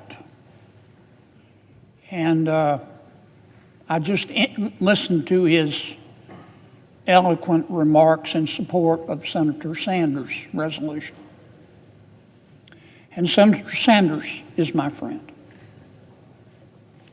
But he's wrong. He's wrong. Senator Welch talked, as he should have, about the right thing to do. The right thing to do and the smart thing to do is not to pass Senator Sanders' resolution. I don't know why this is, Madam President. If I make it to heaven, I'm going to ask. But there are some people in this world. They're not mixed up. They're not confused. They're not sick. It's not that their mama or daddy didn't love them enough. They're just bad people. And they hurt other people. And they take other people's stuff. Why? Because they can. And some of them are running countries. And they hate America. They hate Americans. They want to kill us and drink our blood out of a boot. That's just a fact.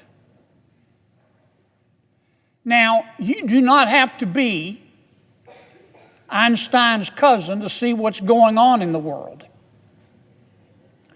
President Xi in China is working with President Putin in Russia, who is working with the Ayatollah in Iran. Sometimes they allow Kim Jong-un from North Korea to come along, but mostly as a mascot to get them coffee.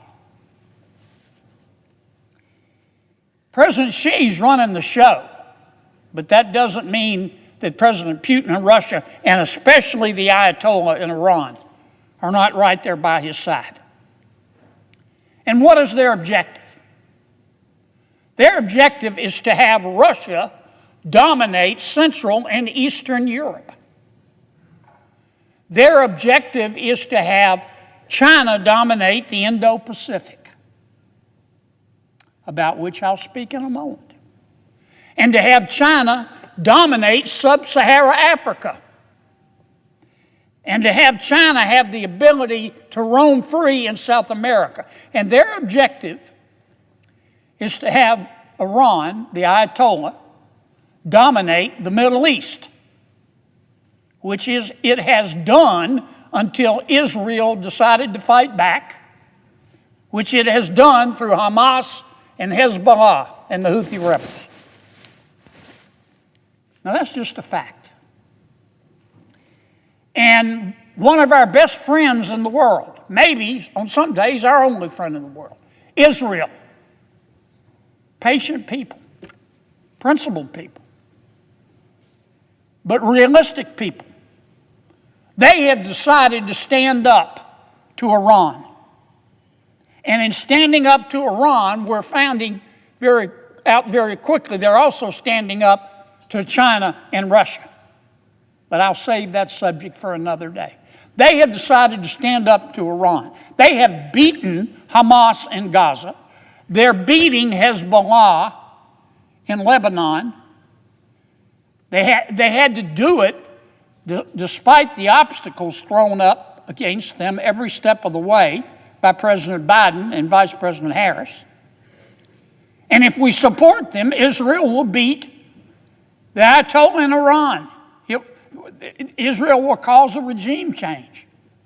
Because I can tell you, the people of Iran, not its leadership, the people of Iran are fed up with their leadership. We have a duty, not a legal duty, a moral duty to support our friend Israel. We've agreed to do it, but beside that, we have a moral duty to do it. And my friend Senator Sanders' resolution would turn our back on one of the few friends that I think America, real friends that America has in the world. And it would precipitate a foreign policy crisis. I don't say these words very often. But we ought to listen to the words of my friend Senator Schumer, who's going to vote against Senator Sanders' resolution. Senator Schumer is right. Even a blind hog finds an acre now and then. Senator Schumer is right. We need to defeat this resolution. It will precipitate a foreign policy crisis. And it's not the only one we would have in the world. I want to talk for just a few minutes about another crisis that's going on quietly as we speak.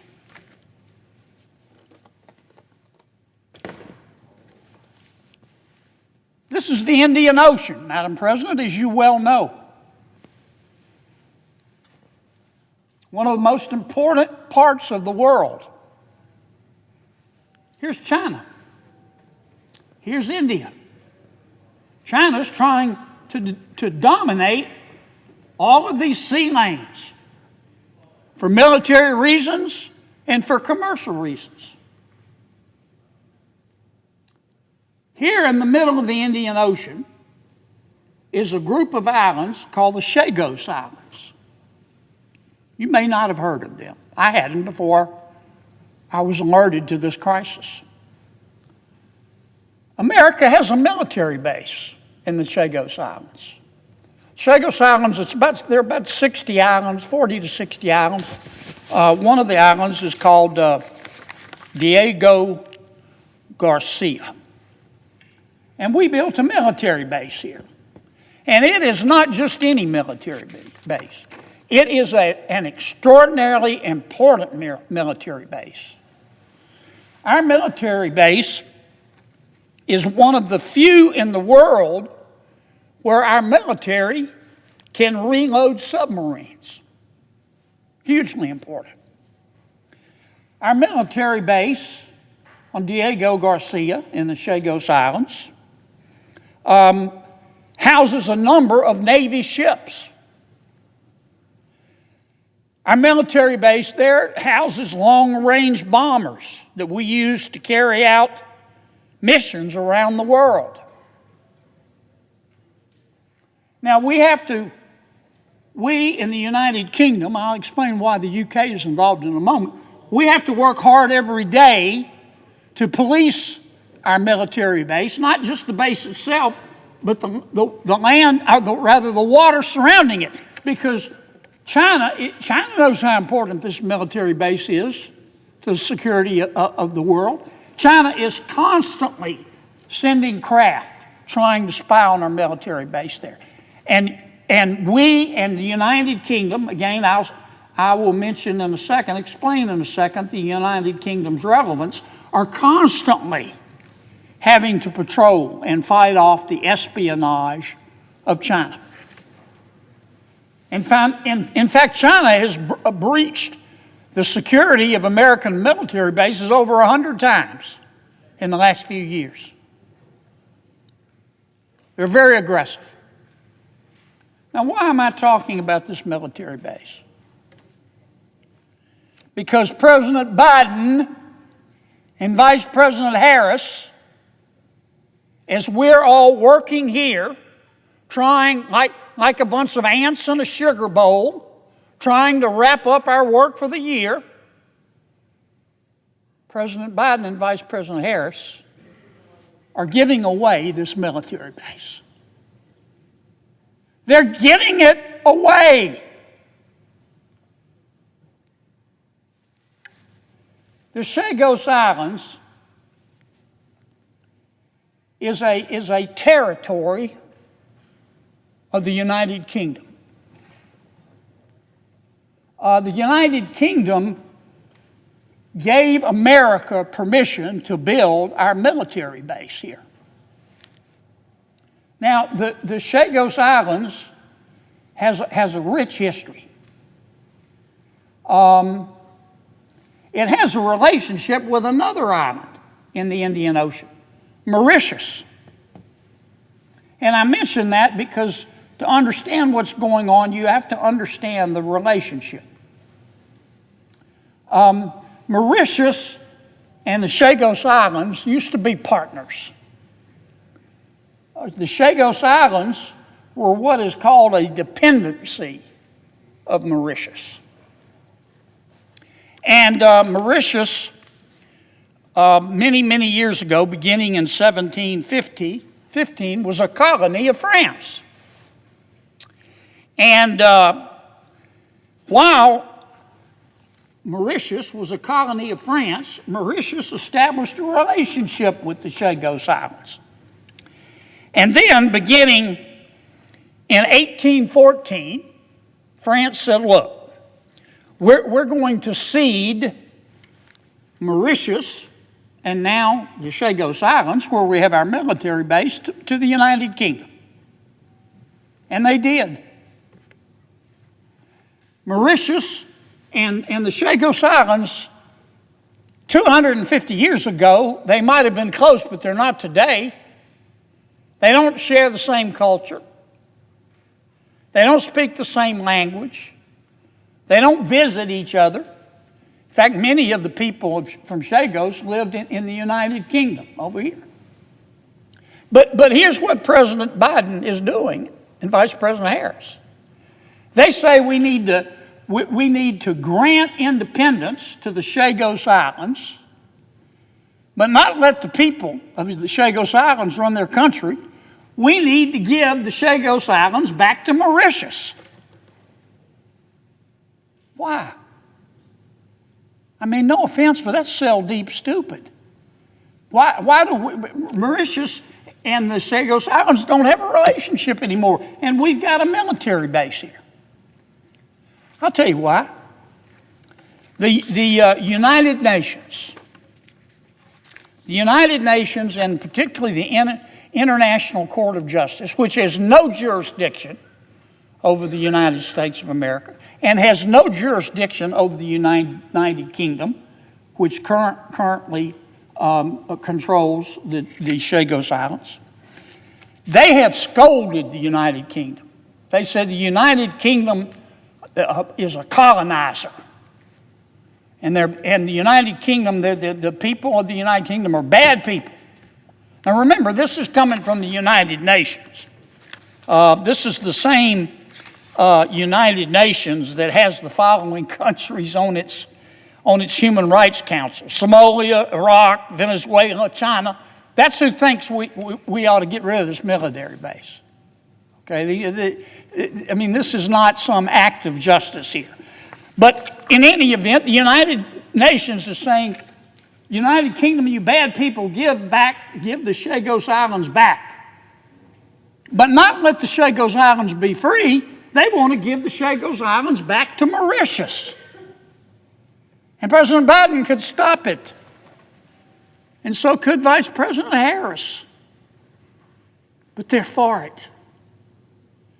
All in an effort to curry favor with the people at the United Nations, who walk around with their NPR tote bags and their organic broccoli and have great relationships with members of the media who they think write history. Why on God's green earth would we do that? Why? China, of course, is delighted. Why is China delighted? Now, the United Nations says, okay, well, we don't want to be too mean-spirited here. The America can keep its military base for 99 years, but you got to sign a lease, and we got to start paying Mauritius to stay there. China says, fine, that sounds good to us. Why? Because number one, China's already started currying favor with Mauritius. And number two, Mauritius will now be in charge of the security of the Chagos Islands and our military base and the waters surrounding it. China, Xi Jinping, he's as happy as a gopher in soft dirt. He'll be hacking the Mauritius security as soon as the trade is made. Now, President Trump, I hope you're listening to this.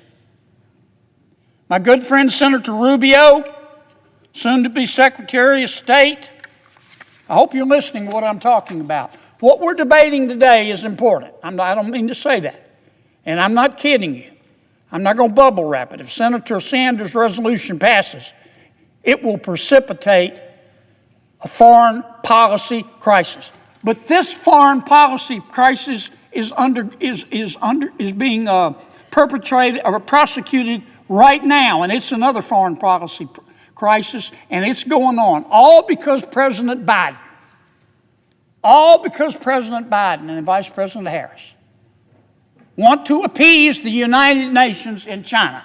And President Trump, please, pretty please with sugar on top, pick up the phone and call the Prime Minister of the United Kingdom and say, don't sign that treaty.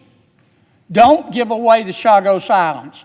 Don't give away America's military base. Don't do it. If we object, they won't. If we don't say anything, they will. Madam Chair, I yield the floor.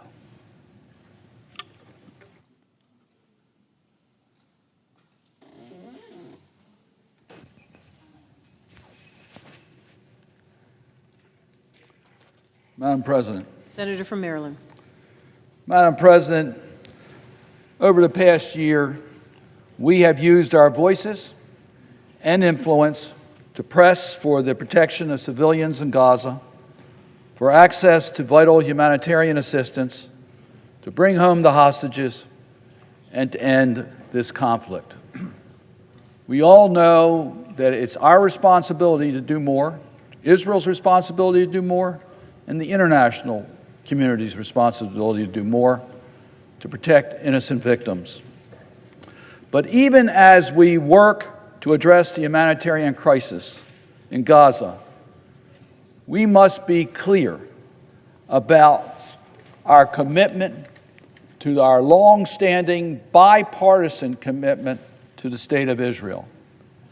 It's been the bedrock of our foreign policy in the Middle East. A special relationship that was established in 1948 when President Truman, against the advice at that time of the State Department, because there were more Arab states than just one Israel, but against the advice of his State Department, President Truman recognized the State of Israel immediately after the United Nations vote. And that special relationship is based upon two countries, Israel and the United States, both democracies, shared values. We share intelligence information, military information, and much, much more. That special relationship is important to Israel, and it's important to America's national security interests. We both benefit from it. Part of that special relationship is the United States is committed to making available to Israel the military arms it needs in order to defend itself from the dangers in the region. We have mutual adversaries, Iran and its proxies, Hamas, Hezbollah, the Houthis, and many others. The threats are real. The adversaries are not just Israel's adversaries, they are our adversaries. Now, to the three resolutions that we have before us, and how does that relate to this issue? Senate Joint Resolution 111 deals with tank munitions. Now, Mr. President, these tank munitions have a delivery date 3 years from now. These are replenishments. This is so Israel has the capacity to defend itself against the future threats that we know are in the region, that are real. It's not engaged in the current conflict in Gaza or Lebanon.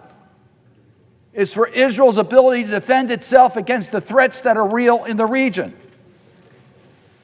Senate Joint Resolution 113, mortar munitions, delivery date about 1.5 years from now.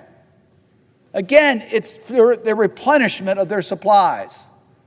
is to make sure that they're not caught in a situation where they can't defend themselves against future threats. This is the wrong vehicles for expressing ourselves in regards to the conflict that exists today. But if we are going to talk about the conflict that exists today, then the spotlight should be on Hamas, not Israel. The third resolution, Senate Joint Resolution 115, the JDAMs. This one I really don't understand. These are precision kits that go on munitions. They're not the munitions themselves. And without the JDAMs, the precision of the munitions is not as great. What does that mean? It means it has a much higher likelihood of missing the target. Collateral damage, civilians killed and injured. So it's counterproductive to the safety of the communities. I don't understand why we want to prevent Israel from having the technology to have precision use of its munitions. To me, that makes no sense at all. But as I pointed out, the spotlight should be on Hamas. Why are we in this conflict? October 7th, brutal attack by Hamas. We don't hear a lot of talk about that. The hostages. We talk about the release of the hostages. They never should have been taken. Why? Where's the outrage in the international community? Where's the outrage here about Hamas holding hostages, some of whom are Americans? That's where the outrage should be. Hamas uses human shields. Yes, we bereave the loss of innocent life, but Hamas makes it much more likely there's going to be the casualties of innocent life. They embedded themselves in hospitals and universities and make it so much more difficult for Israel to conduct a military campaign.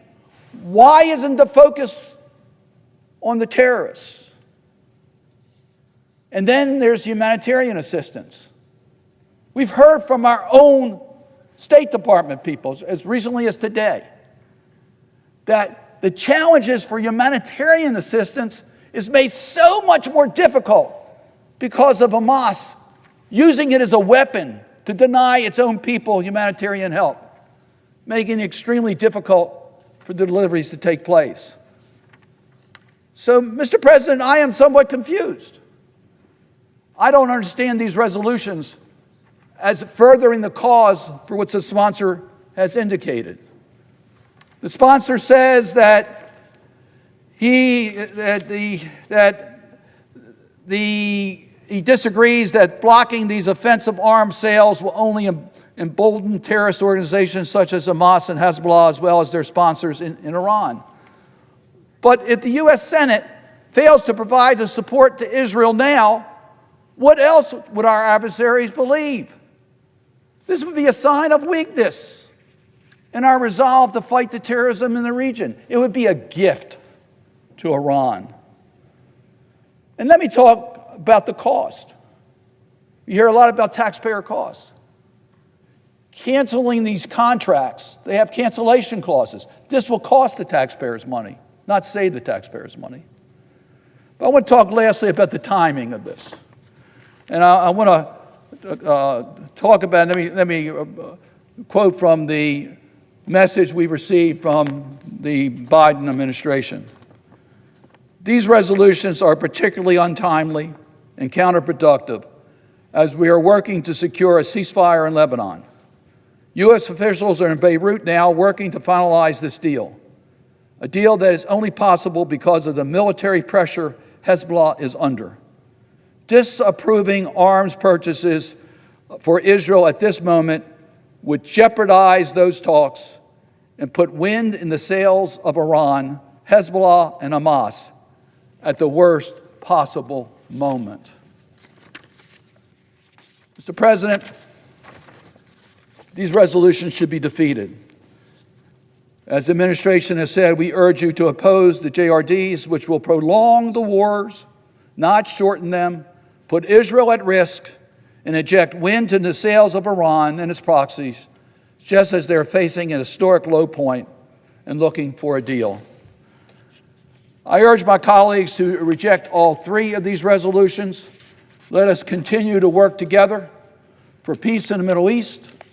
Let us work and isolate the terrorists in the region, Iran and its proxies. Let's work with our allies and partners in the region to do exactly that.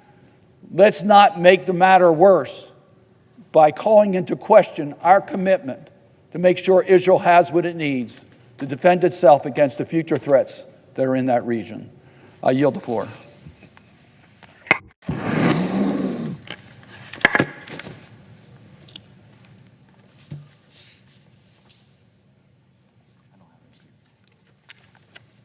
Mr. President. Senator from Vermont. Let me begin by pointing out, although it may not be obvious here in the Senate, that poll after poll shows that a strong majority of the American people oppose sending more weapons and military aid to fuel Netanyahu's vicious and destructive war machine. And I would also add, because some of this has come up, that according to a poll commissioned by J Street, a pro-Israel Jewish organization, 62% of Jewish Americans support withholding weapons shipments to Israel until Netanyahu agrees to an immediate ceasefire. And let me just mention a few of the organizations who think that the time is now to stop giving money to Netanyahu, to ignore America's laws and our values.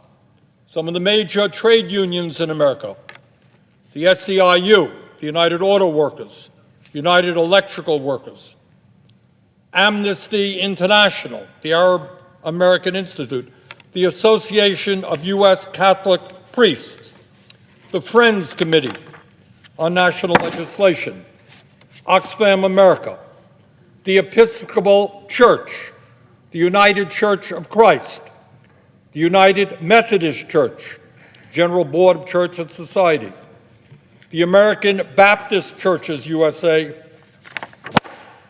the Global Ministries of the Christian Church. These amendments, these resolutions have strong support all across this country by people who understand that we cannot continue to fund the horrific war machine and the atrocities that Netanyahu is committing. These resolutions come down to a few basic points. First of all, should the United States government obey the law? And the law is very clear, is that we as a government cannot fund other countries who are in violation of international human rights or who are blocking humanitarian aid. Now, if somebody here wants to come down and say, I don't like that law. The United States government should give money to any government they want, no matter what they do, no matter how atrocious their behavior is, come down and change the law. But that ain't the law now. The law is based on moral principles that says when the United States provides military arms, those countries that receive those weapons cannot violate international human rights and cannot block humanitarian aid. And that is precisely what Israel is doing. That's not me who says that. That is what virtually every humanitarian organization working in Gaza right now says. So if you believe that we should obey the law, you got to vote for these resolutions. Number two, from a moral perspective, we cannot turn a blind eye to one of the worst humanitarian disasters in the modern history of this world, a humanitarian disaster that we are significantly funding My colleagues, as we speak, thousands and thousands of children in Gaza are starving to death. In an area of 2.2 million people, 43,000 are dead. Over 100,000 have been injured. We cannot turn a blind eye to that humanitarian disaster caused in part by U.S. financial support to Netanyahu. And thirdly, I heard about the United States' role in the world. Well, I will tell you that our role is significantly diminished if we continue to support Netanyahu and this humanitarian disaster that is currently taking place. What is the moral standard that we have to critique other countries? How do you critique Iran for their terrible human rights record? How do you critique China or Russia for their terrible human rights records? Because if you get here on the floor of the Senate and you make that critique, people around the world will laugh at you. And they will say, don't give us advice, don't criticize us when you have supported the mass starvation of children with your taxpayer dollars. So, Mr. President, this is a very important vote. It's an important vote because it tells the world that we will not continue supporting a government which violates American law, which violates international law, and which violates the humanitarian standards that I would hope every member of the Senate upholds.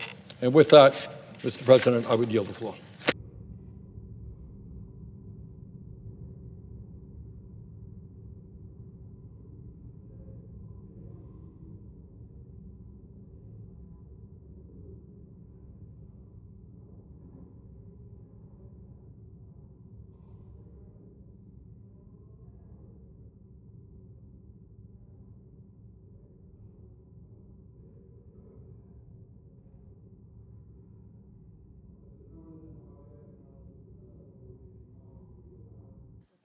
Without objection.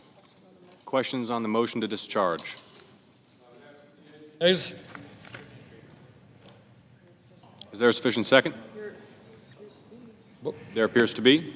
Clerk will call the roll. Ms. Baldwin. Mr. Barrasso. Mr. Bennett. Mrs. Blackburn. Mr. Blumenthal.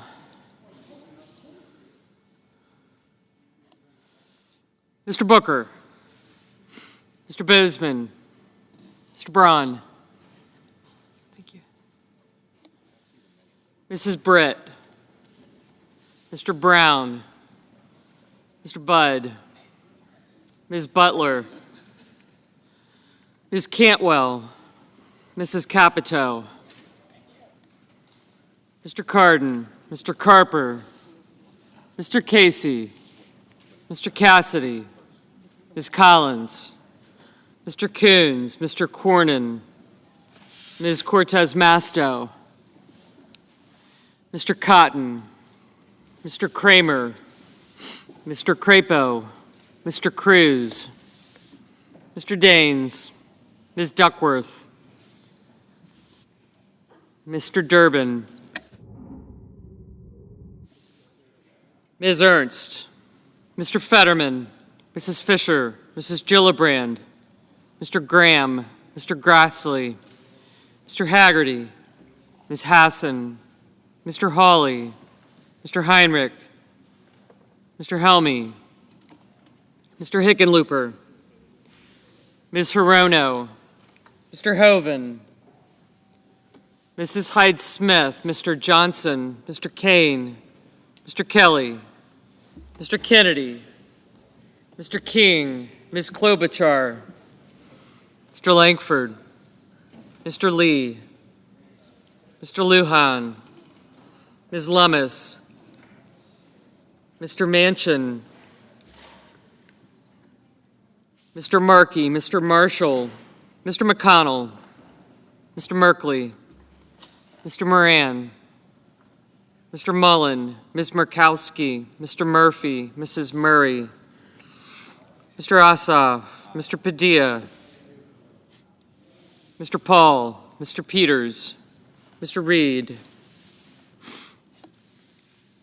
Mr. Ricketts, Mr. Risch, Mr. Romney, Ms. Rosen, Mr. Rounds, Mr. Rubio, Mr. Sanders, Mr. Schatz, Mr. Schmidt, Mr. Schumer, Mr. Scott of Florida, Mr. Scott of South Carolina, Mrs. Shaheen, Ms. Sinema, Ms. Smith,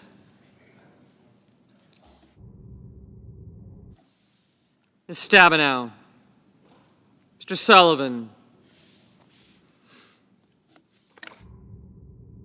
Mr. Tester, Mr. Thune, Mr. Tillis, Mr. Tuberville, Mr. Van Hollen, Mr. Vance, Mr. Warner, Mr. Warnock, Ms. Warren, Mr. Welch, Mr. Whitehouse, Mr. Wicker, Mr. Wyden, Mr. Young,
Senators voting in the affirmative: Heinrich, Kane, King, Ossoff, Sanders, and Smith.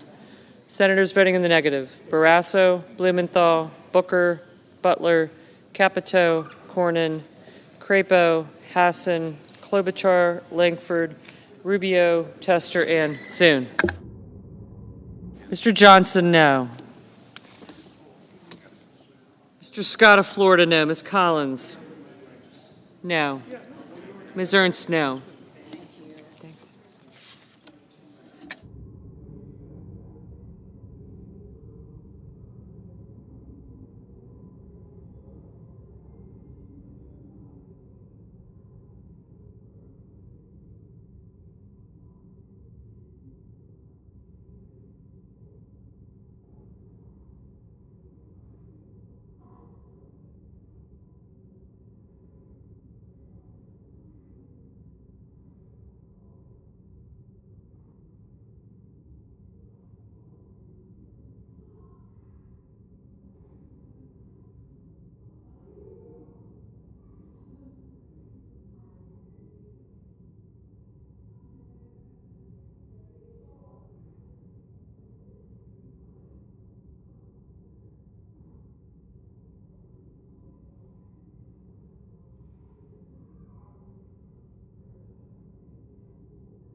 Mr. Hoven, no.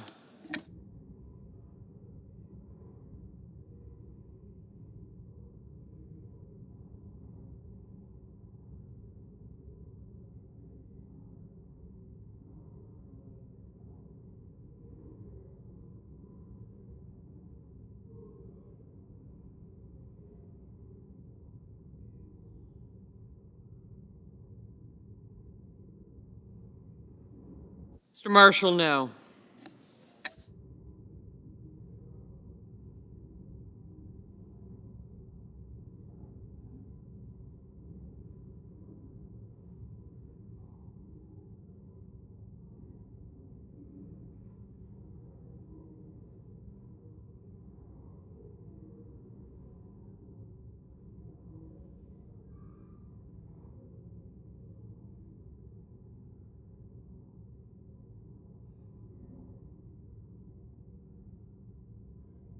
Mr. Coons, no.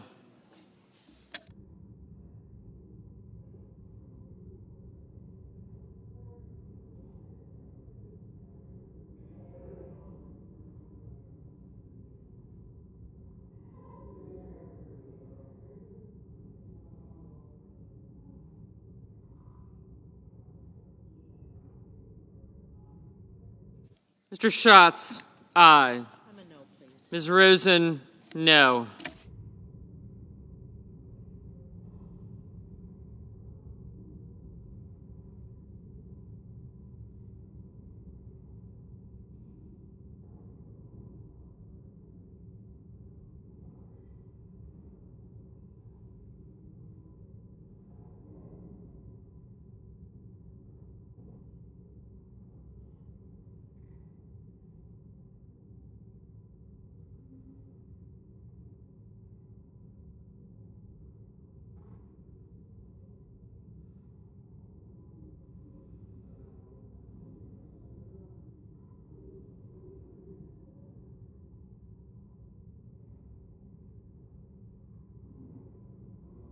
Mr. Wicker, no.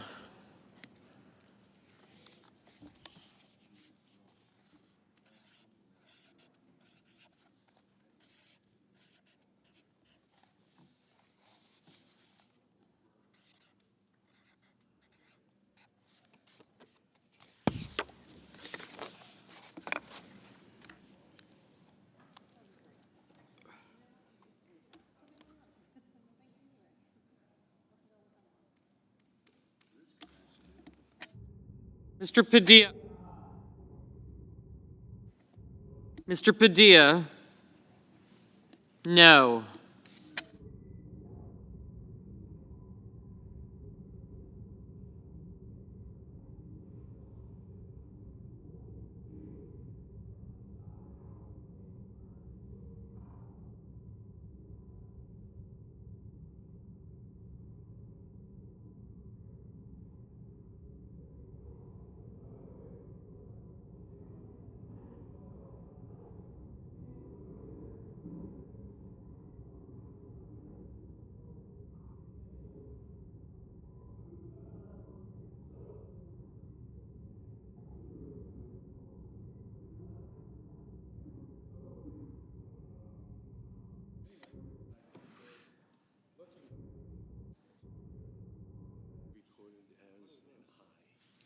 Mr. Markey, aye. Mr. Reed? No. Mr. Sullivan? No. Mr. Daines? No. Mrs. Hyde-Smith? No.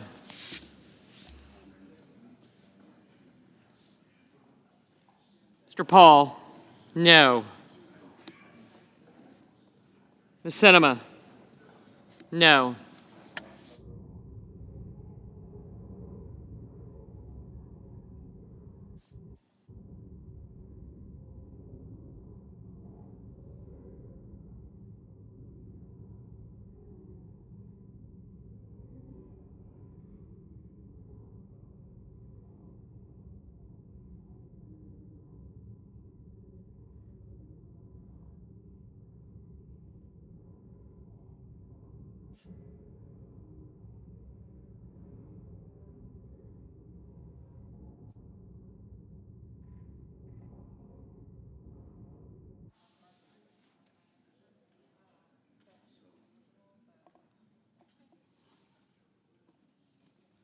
Mr. Kennedy, no.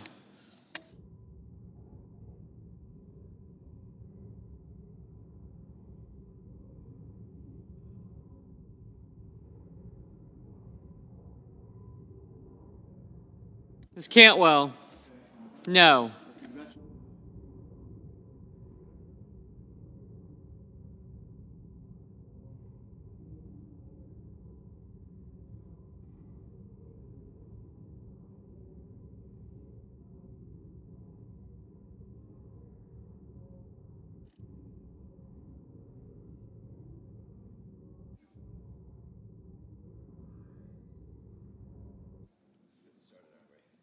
Mr. Romney, no.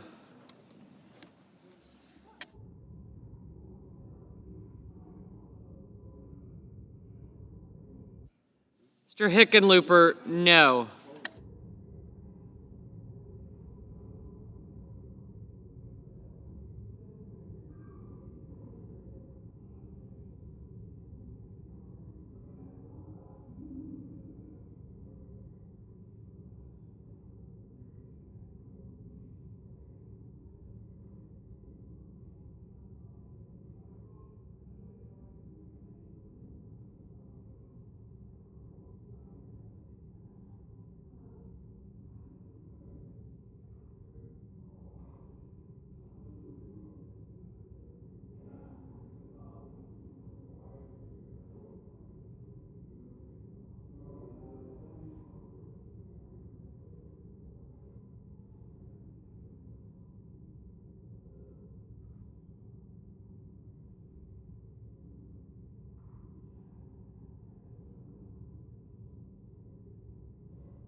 Mr. Bennett, no.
Mr. Tuberville, no.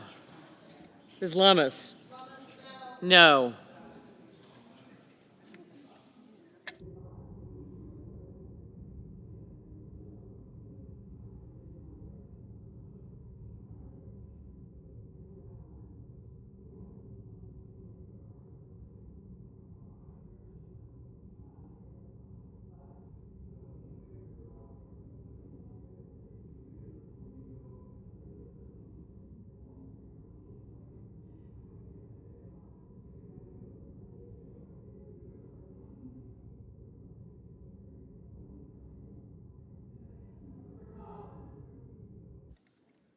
Mr. McConnell, no.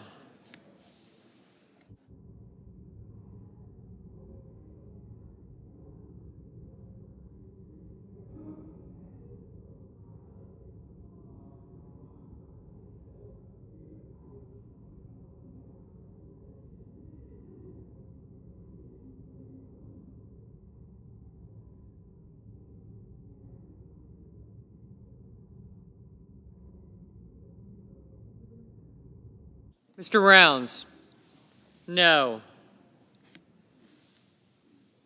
Mr. Grassley, no.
Mrs. Fisher, no.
Mr. Bozeman, no.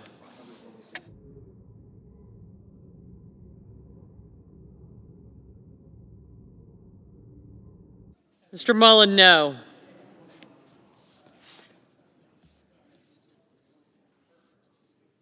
Ms. Hirono, aye.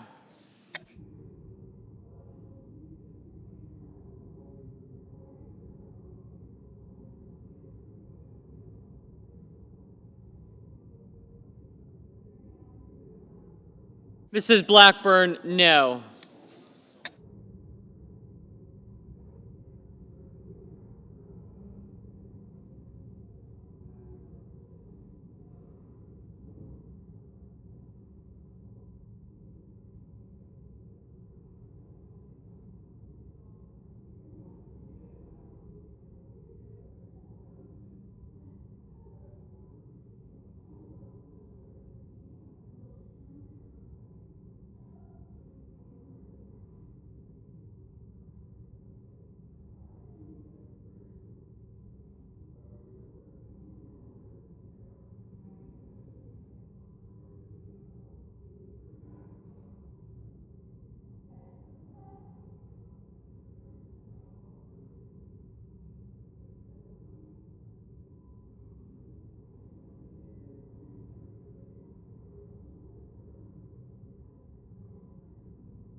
Mr. Brown? No.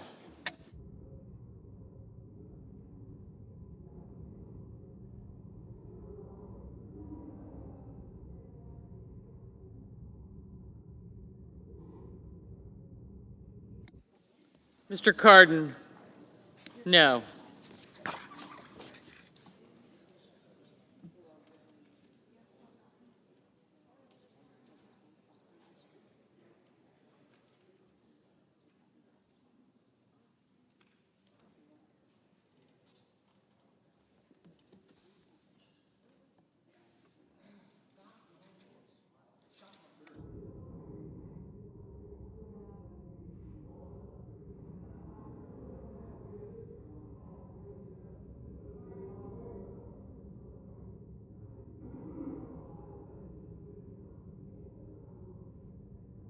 Mr. Merkley, aye.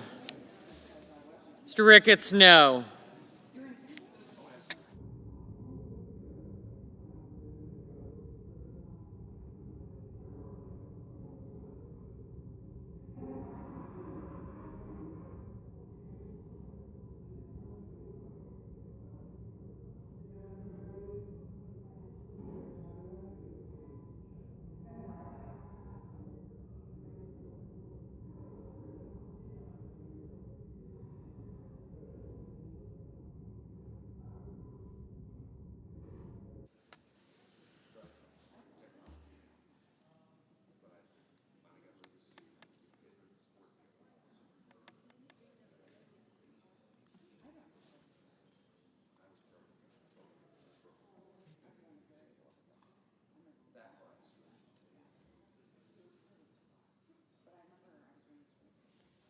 Mr. Kelly, no.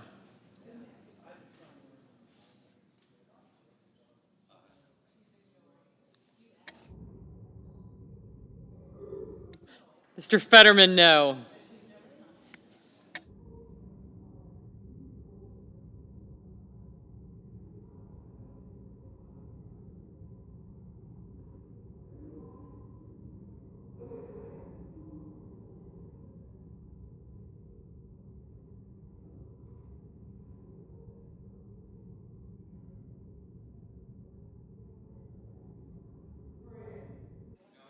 Mr. Moran, no.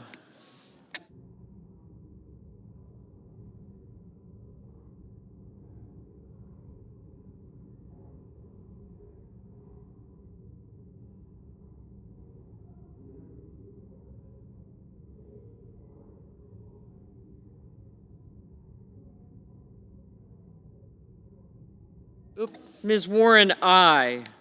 And you're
Mr. Welch, aye.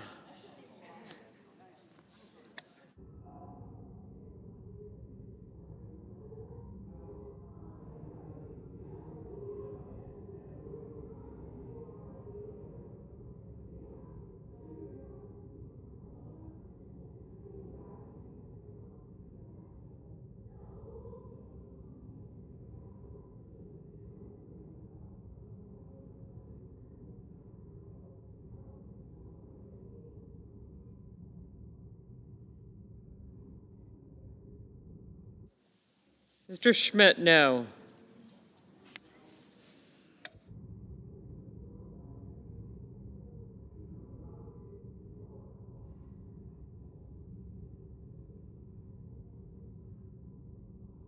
Mr. Durbin?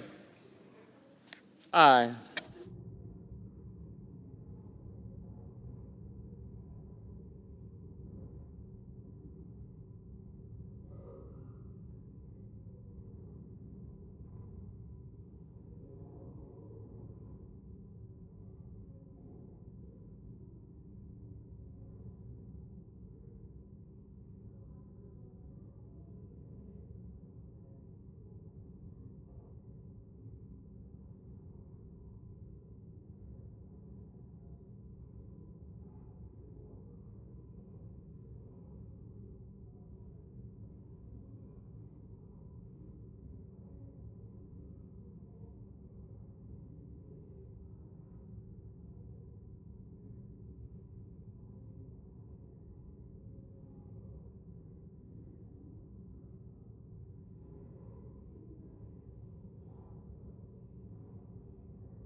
Mr. Cruz?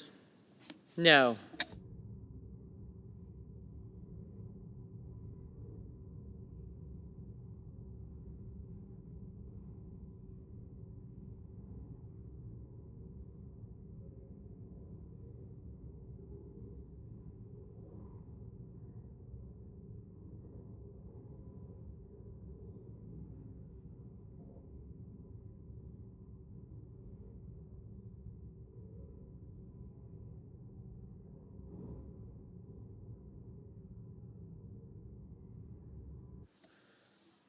Mr. Budd? No.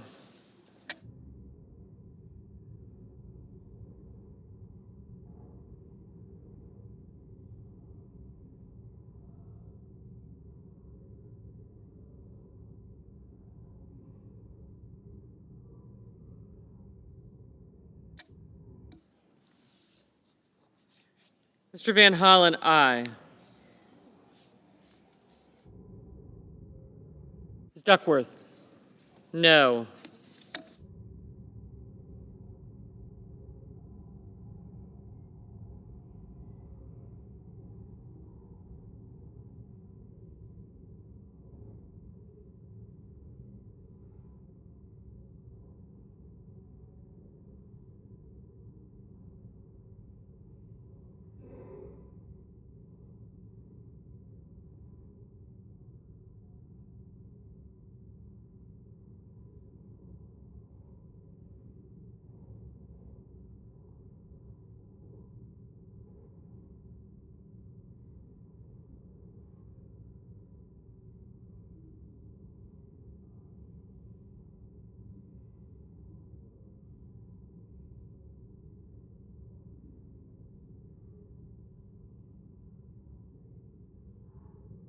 Mrs. Shaheen? Aye.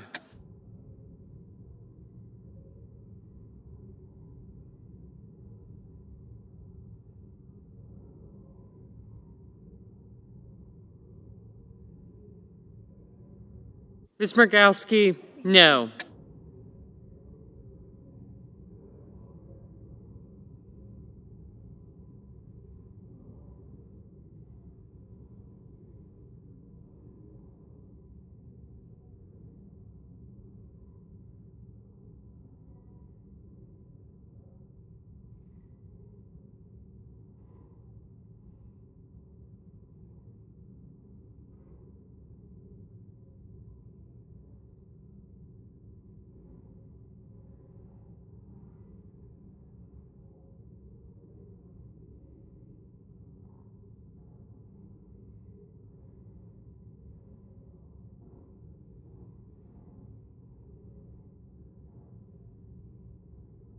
Mrs. Murray? No.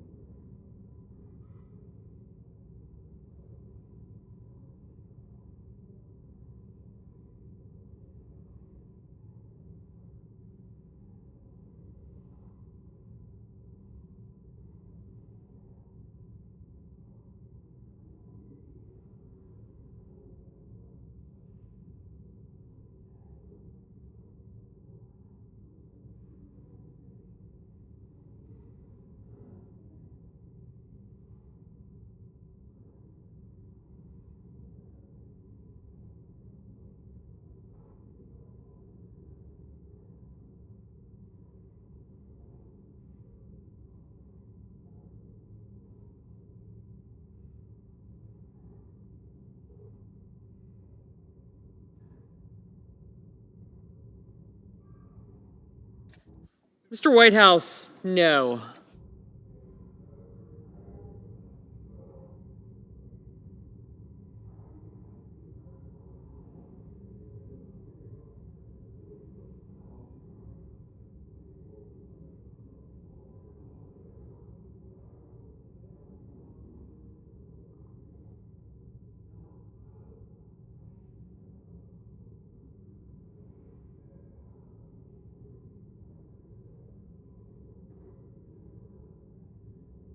Mr. Cotton, no.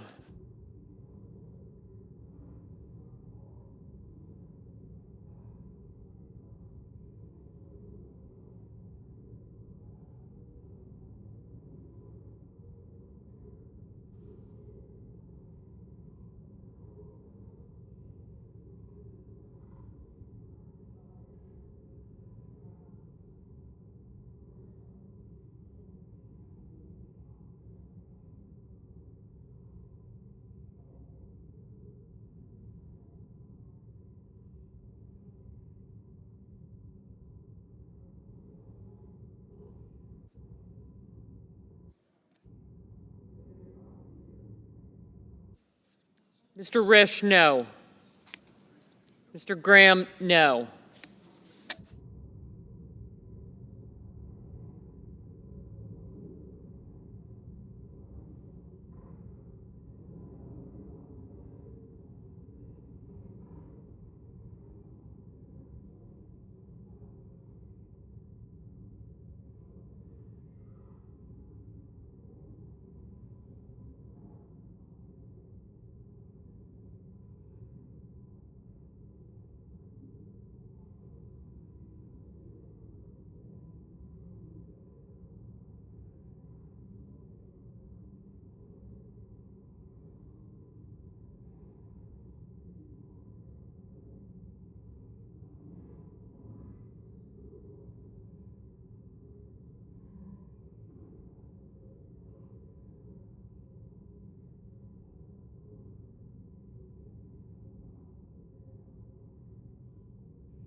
Mr. Schumer, no.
Mr. Wyden, no.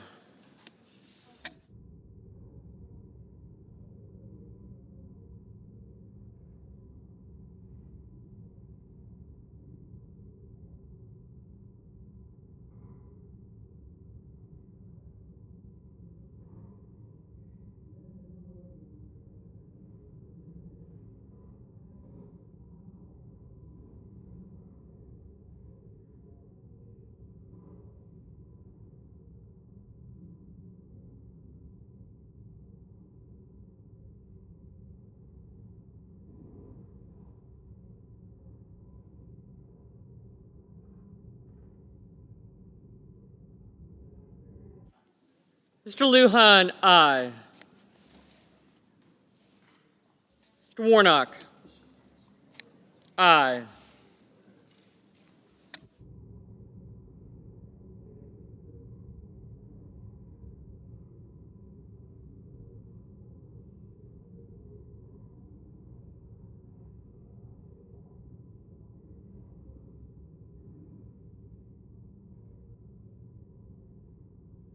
Mrs. Gillibrand, no.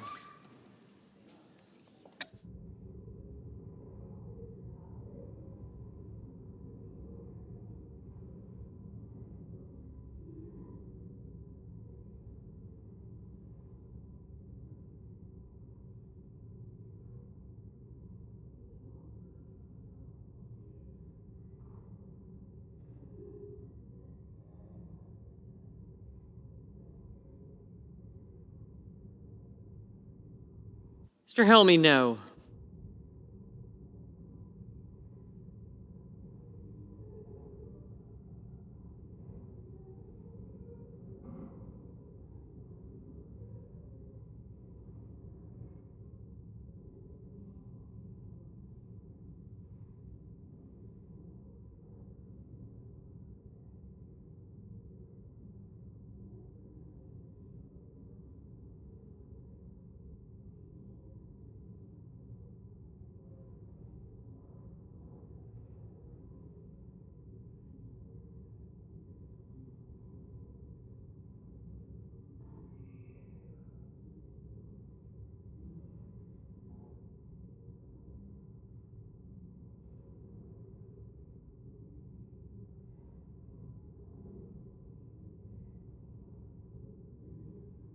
Ms. Stabenow, no.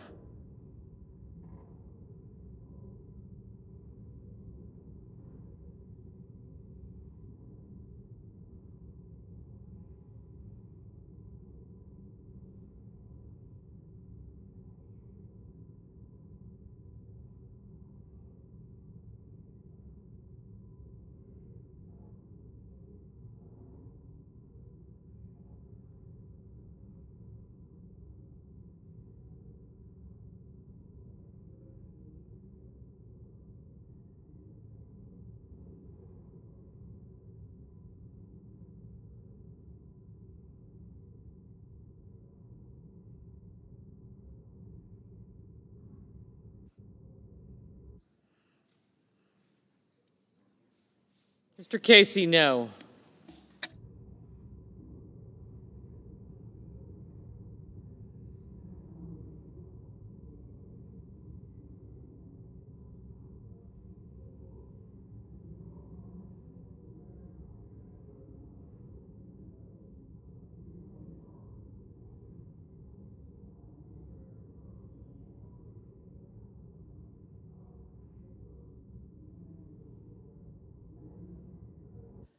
Mr. Kramer, no.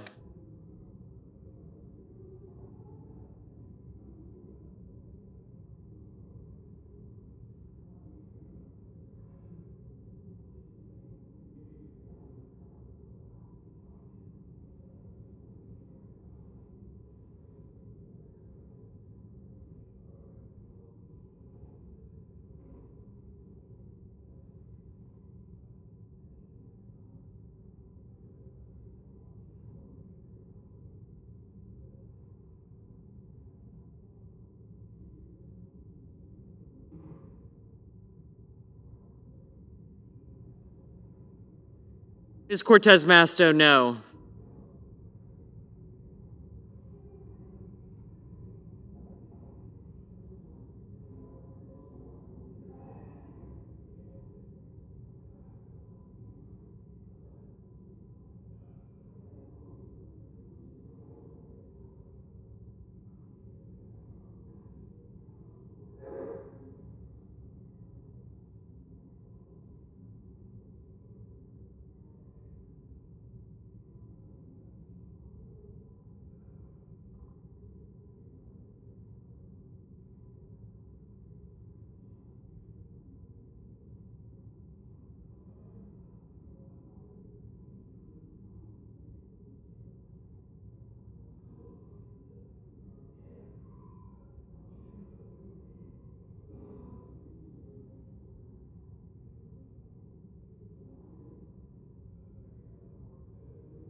Mr. Hawley, no.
Mr. Lee, no.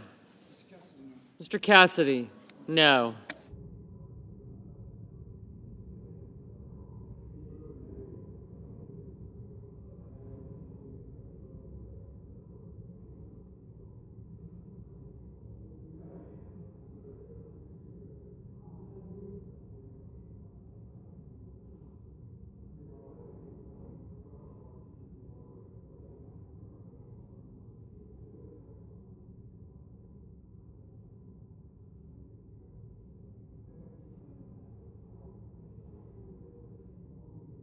Mr. Manchin, no.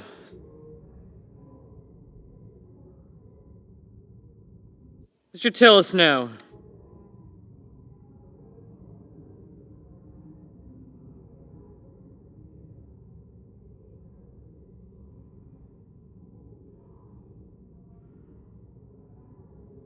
Mr. Warner, no.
Mr. Young, no.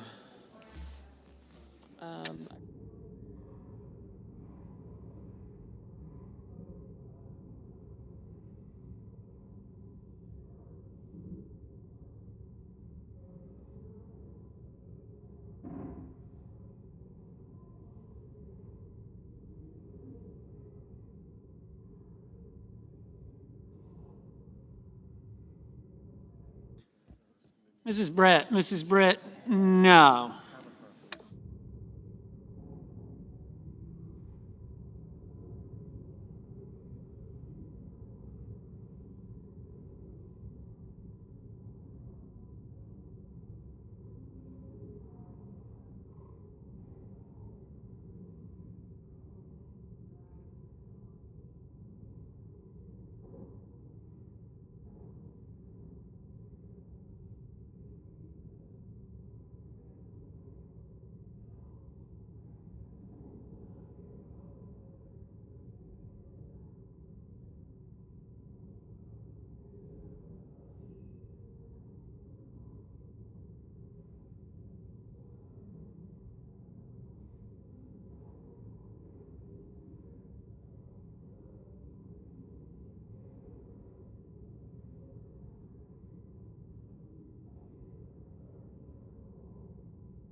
Mr. Carper.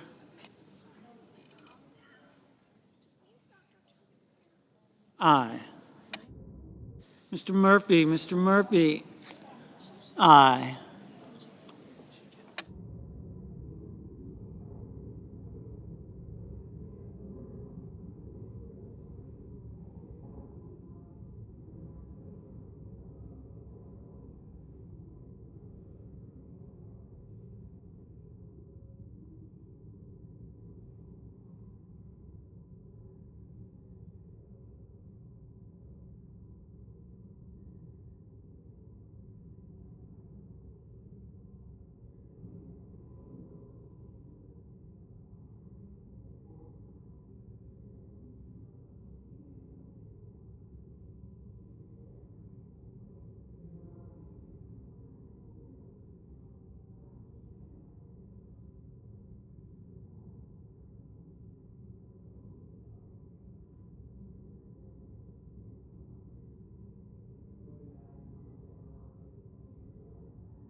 Mr. Peters. No. Mr. Carper. No.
Mr. Haggerty. No.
Mr.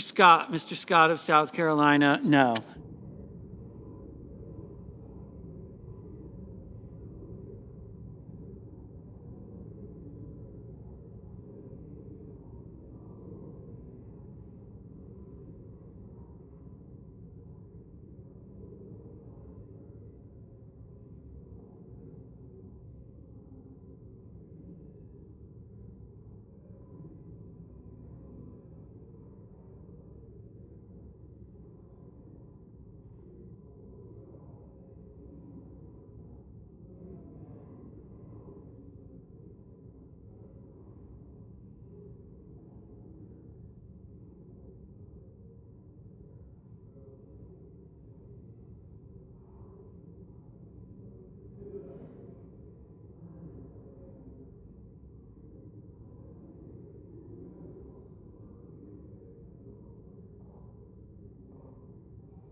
The yeas are 18, the nays are 79. One senator responded present. The motion is not agreed to.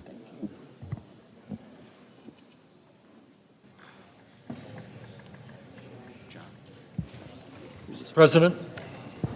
The senator from Vermont. Mr. President, pursuant to Section 36B of the Arms Export Control Act, I move to discharge the Committee on Foreign Relations from further consideration of S.J. Res. 113 relating to the disapproval of the proposed foreign military sale to the government of Israel of certain defense articles and services. The clerk will report. The senator from Vermont, Mr. Sanders, moves to discharge S.J. Res. 113, a joint resolution providing for congressional disapproval of the proposed foreign military sale of the government of Israel President, of certain defense articles and I would services. ask unanimous consent to dispense with further reading of the resolution. Without objection, under the previous order, there will now be 2 minutes for debate, equally divided. Mr. President. Senator from Vermont. The law is very clear. This is not a complicated issue. U.S. weapons cannot be provided to countries who violate internationally recognized human rights or block U.S. humanitarian aid. It goes without saying that Israel had a right to defend itself from the horrific Hamas terrorist attack of October 7th. But Israel did not have the right to kill 43,000 Palestinians and injure over 100,000, 60% of whom are women, children, and the elderly. It did not have the right to destroy Gaza's infrastructure, healthcare system, schools, and university. And it certainly does not have the right to starve thousands and thousands of children in Gaza. The United States cannot be complicit to these atrocities. We cannot give billions of dollars to the Netanyahu government and have them defy U.S. law while they take U.S. money. I urge a yes vote on this resolution. Mr. President. Senator from Maryland. In opposition to the resolution, and let me just cite the views that we received from the administration, which we urge you to oppose the resolutions, which will prolong the wars, not shorten them, put Israel at risk, and inject wind into the sails of Iran and its proxies, just as they are facing an historic low point and looking for a deal. This resolution only will prolong the war. It will put Israel at risk in fighting our mutual enemies, and I would urge my colleagues to reject the resolution. The question is on the motion to discharge. Is there a sufficient second? There appears to be. The clerk will call the roll. Ms. Baldwin, Mr. Barrasso, Mr. Bennett, Mrs. Blackburn, Mr. Blumenthal.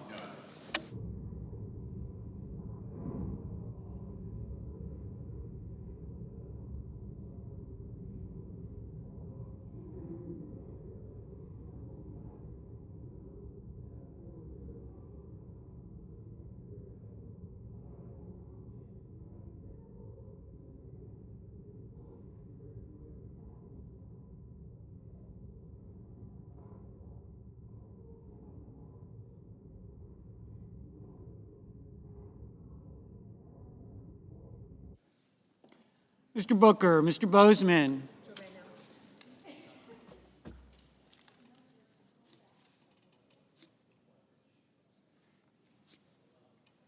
Mr. Braun, Mrs. Brett, Mr. Brown, Mr. Budd, Ms. Butler, Ms. Cantwell, Mrs. Capito, Mr. Cardin, Mr. Carper, Mr. Casey, Mr. Cassidy, Ms. Collins,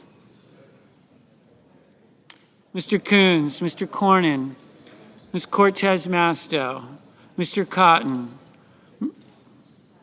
Mr. Kramer, Mr. Crapo, Mr. Cruz, Mr. Daines, Ms. Duckworth,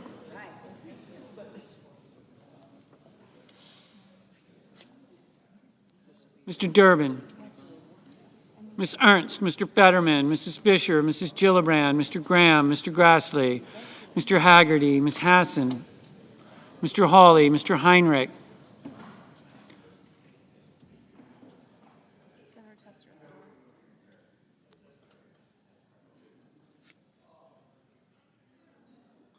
Mr. Helmy,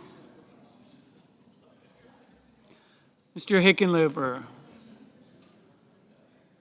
Ms. Arono, Mr. Hoven, Mrs. Hyde-Smith, Mr. Johnson, Mr. Kane, Mr. Kelly, Mr. Kennedy, Mr. King, Ms. Klobuchar, Mr. Langford, Mr. Lee,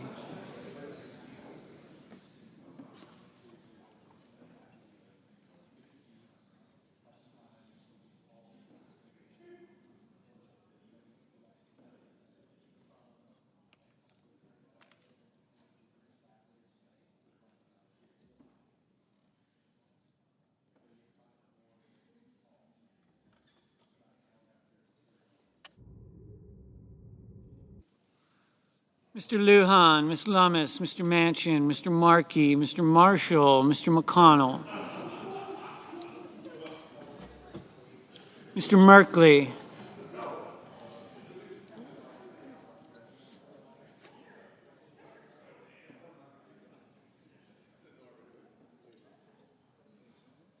Mr. Moran,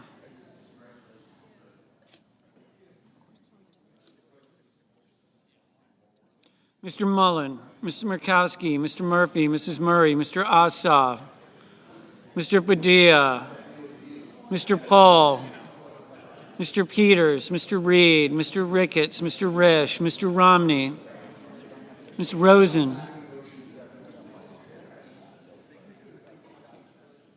Mr. Rounds, Mr. Rubio,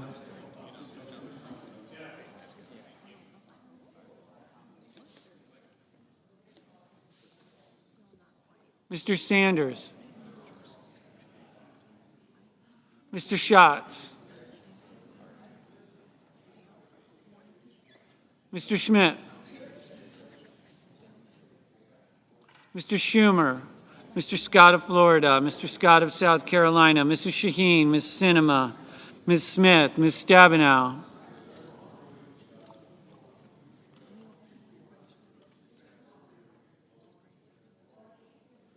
Mr. Sullivan, Mr. Tester, Mr. Thune, Mr. Tillis, Mr. Tuberville,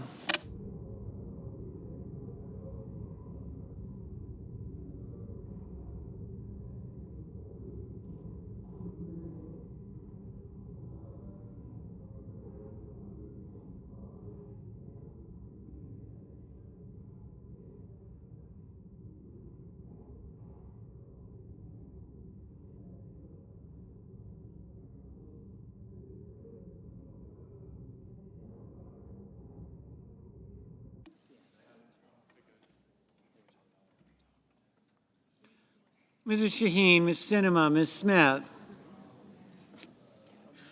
Ms. Stabenow, Mr. Sullivan, Mr. Tester, Mr. Thune, Mr. Tillis, Mr. Tuberville, Mr. Van Hollen, Mr. Vance, Mr. Warner, Mr. Warnock, Ms. Warren, Mr. Welch, Mr. Whitehouse, Mr. Wicker, Mr. Wyden, Mr. Young.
Senators voting in the affirmative: Durbin, Kane, King, Markey, Sanders, Warren.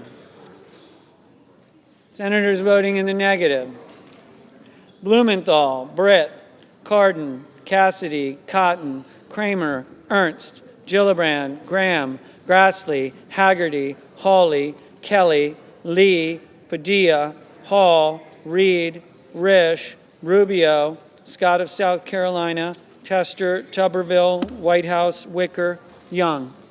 Mr. Heinrich, aye.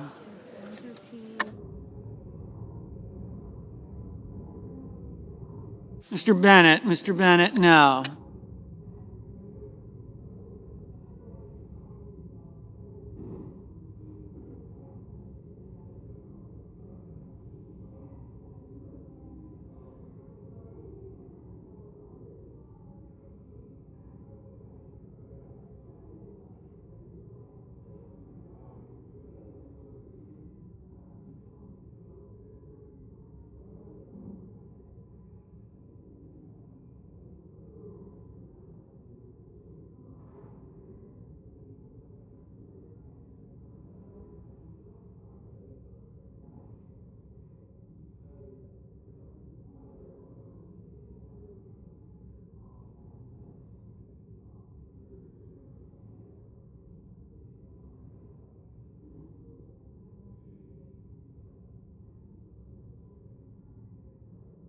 Mr. Rono, aye.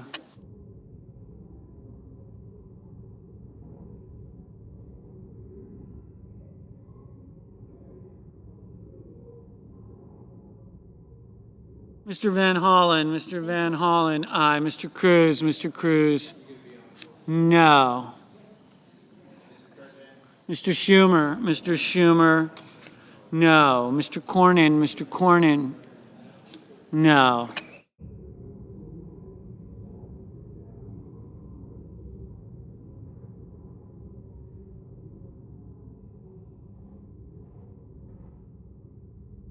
Mr. Warnock, aye.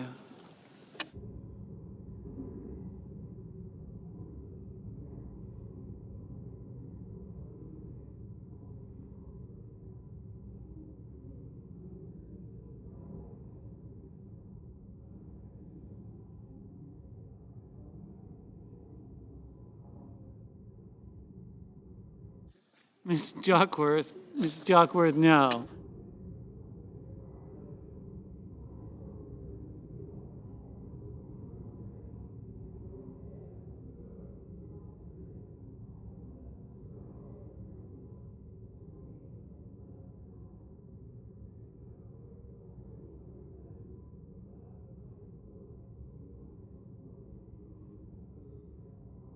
Mr. Fetterman, no.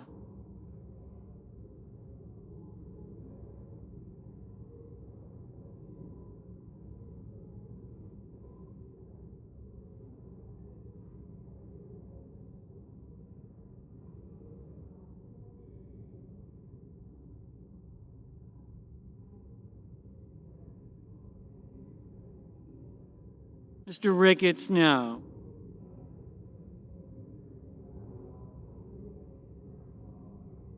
Ms. Collins, no.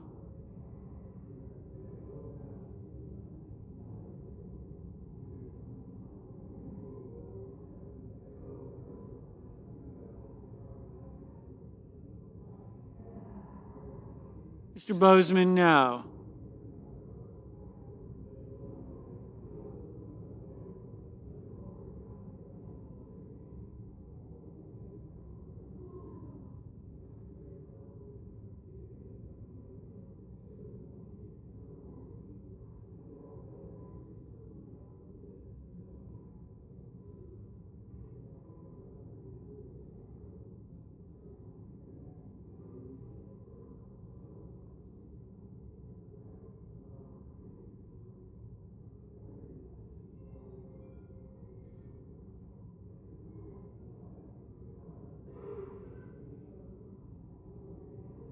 Mrs. Hyde-Smith, no. Mr. Wyden, no.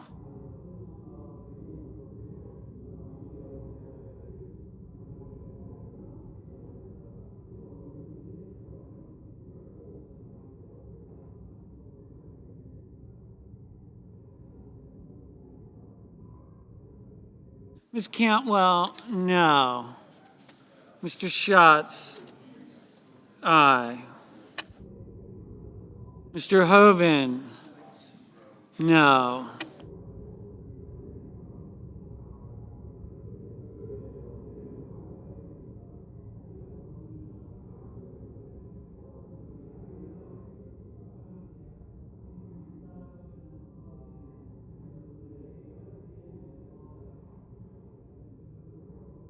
Mr. Brown, no.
Mr. Romney, no.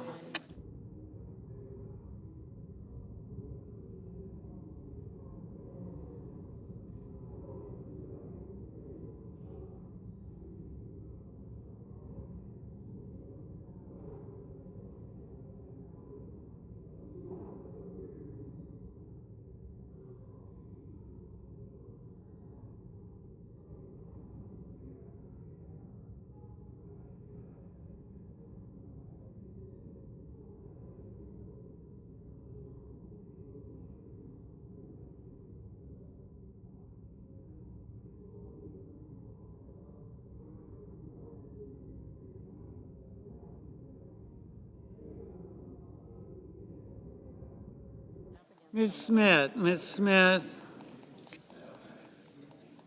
Aye. Mr. Tillis, no.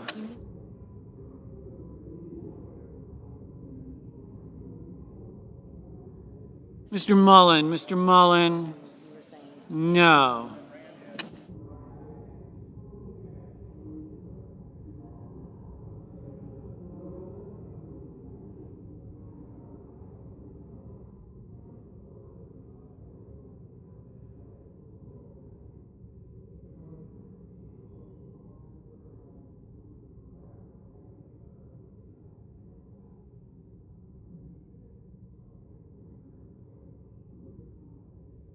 Mrs. Blackburn, no.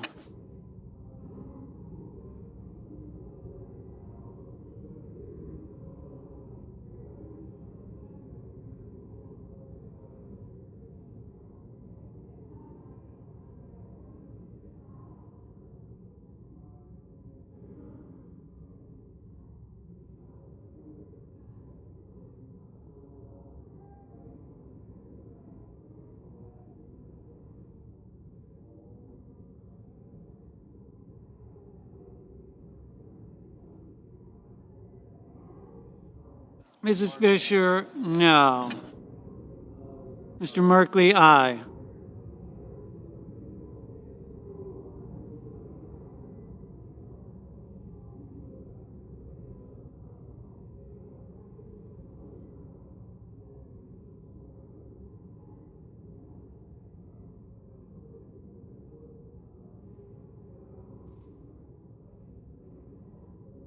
Mr. Welch,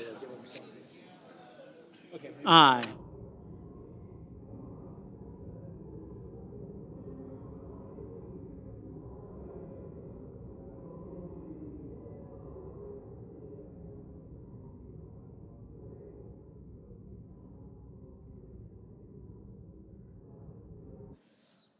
Ms. Cortez Masto, no. Ms. Lummis, no.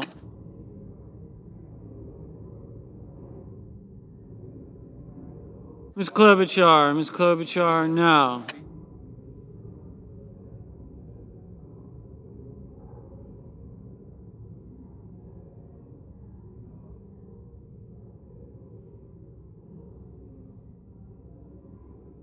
Mrs. Shaheen, aye.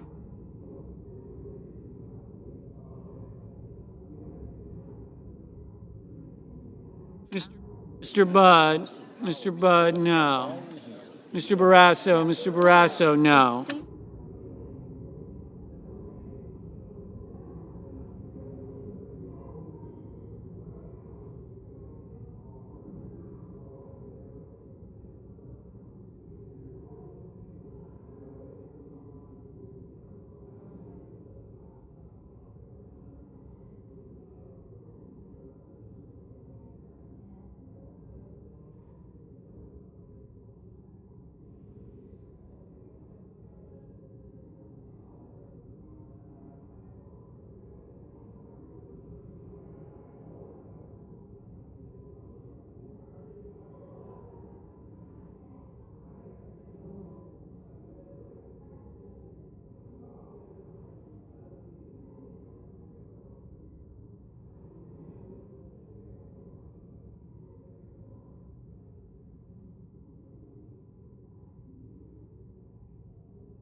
Mr. Crapo, no. Mr. Schmidt, no.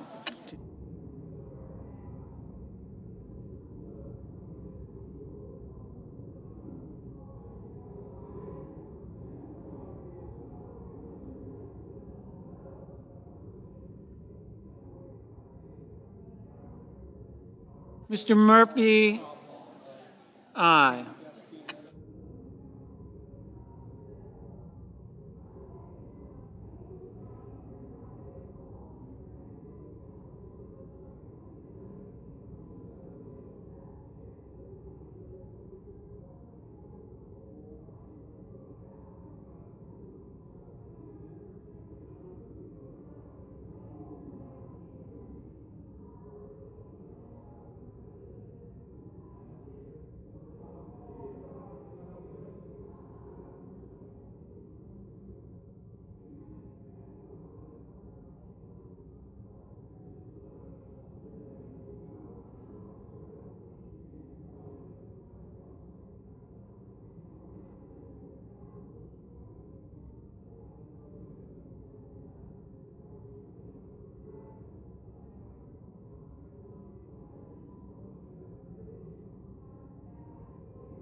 Ms. Stabenow?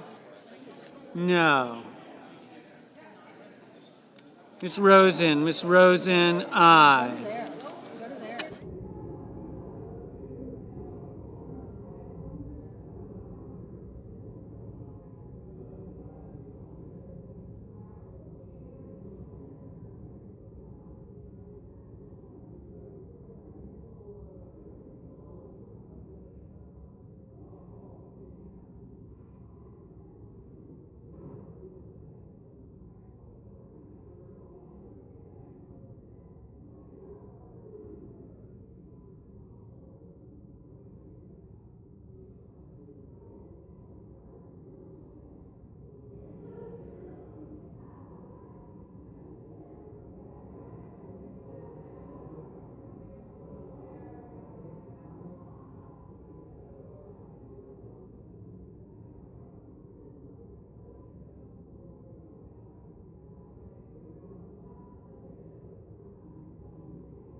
Mr. Casey, no. Mr. Johnson, no. Mr. Scott of Florida, no.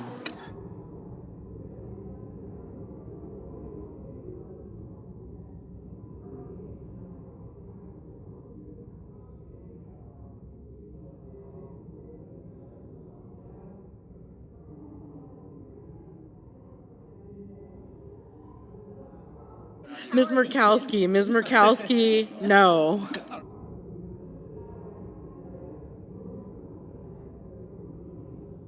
Mrs. Murray, no.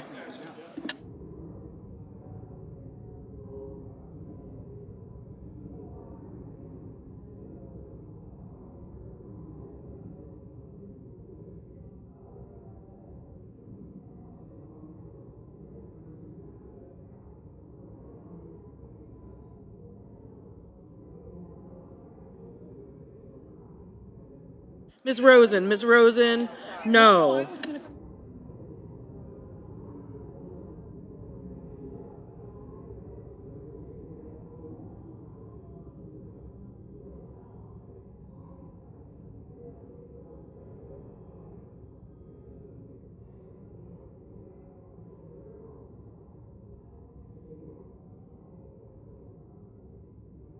Ms. Butler, no.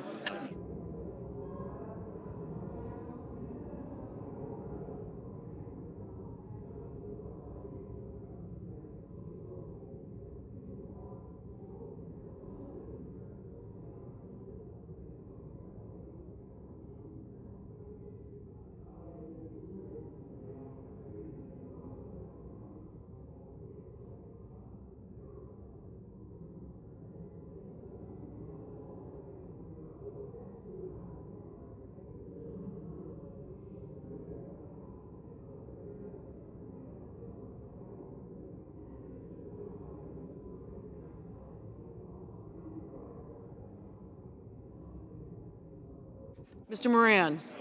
Moran, no.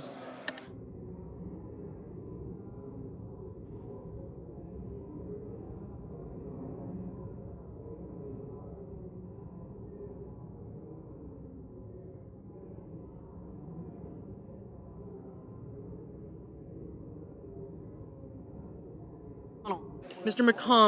McConnell, no. Ms. Hassan, no. Mr. Carper, no.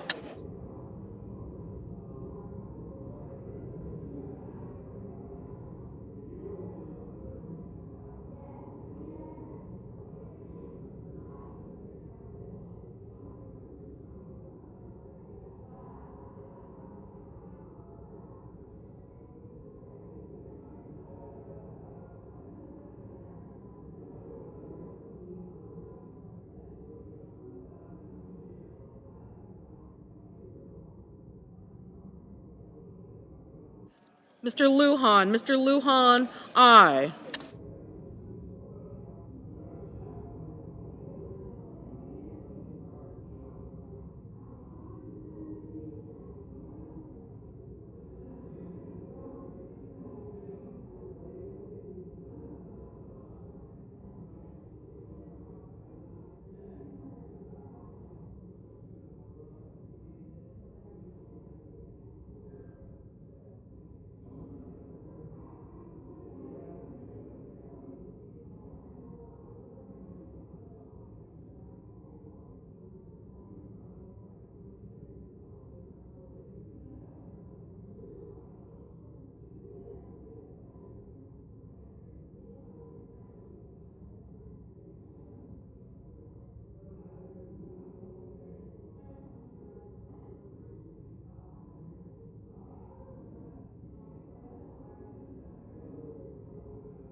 Mr. Rounds. Mr. Rounds, no.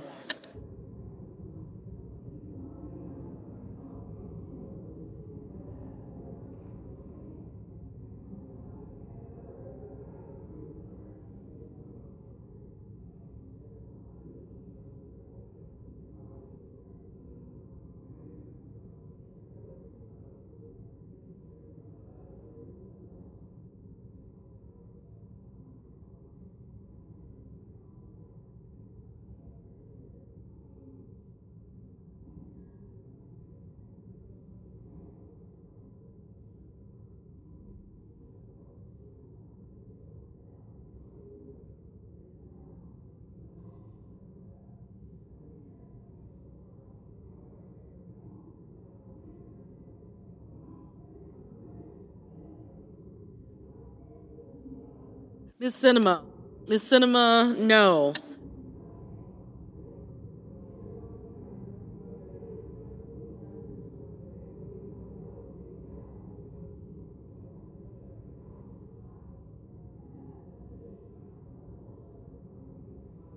Mr. Langford. Mr. Langford, no.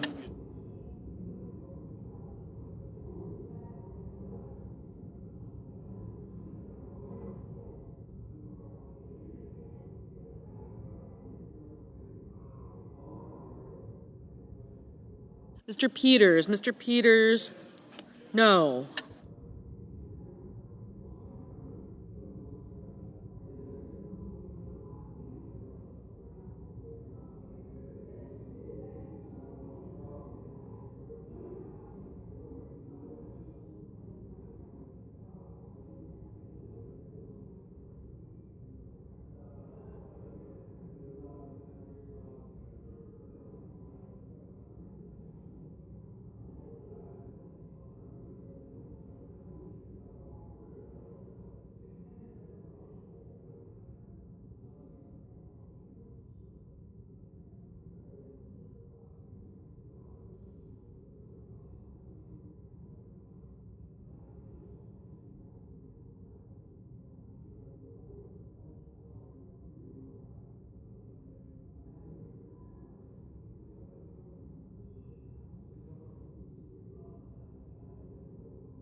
Mr. Coons. Mr. Coons, no.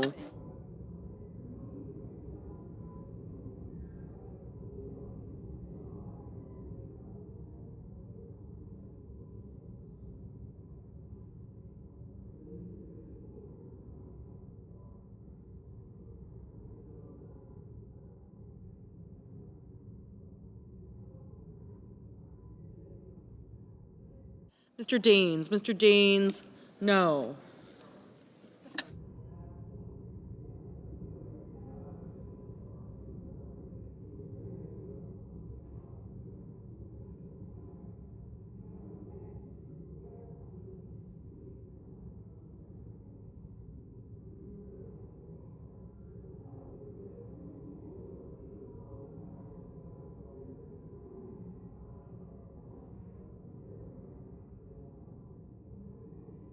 Mr. Ossoff. Mr. Ossoff, aye.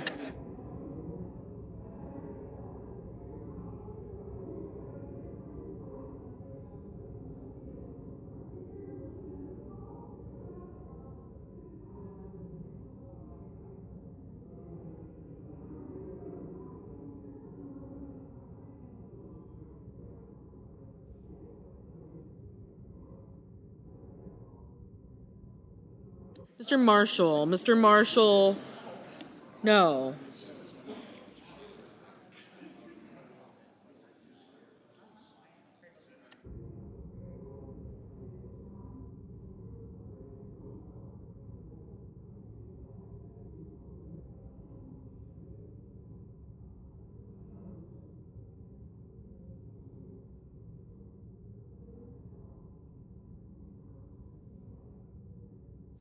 Mr. Hickenlooper. Mr. Hickenlooper, no.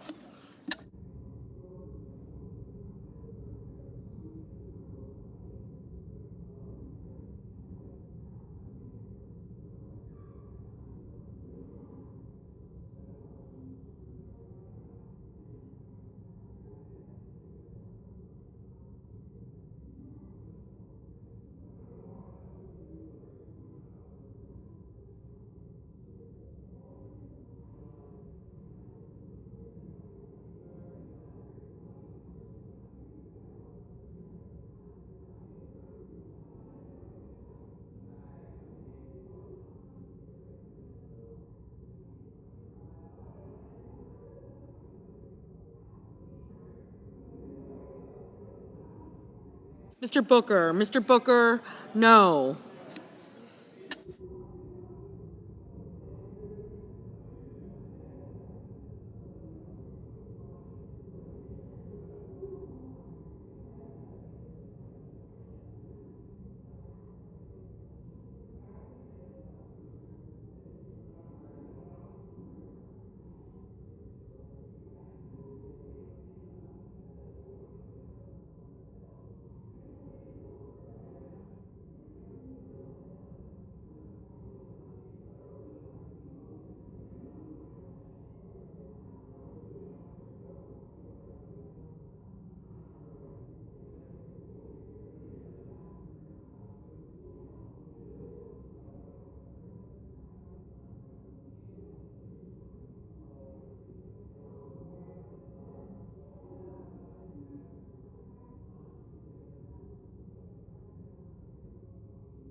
Mr. Kennedy. Mr. Kennedy, no.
Mrs. Capito. Mrs. Capito, no.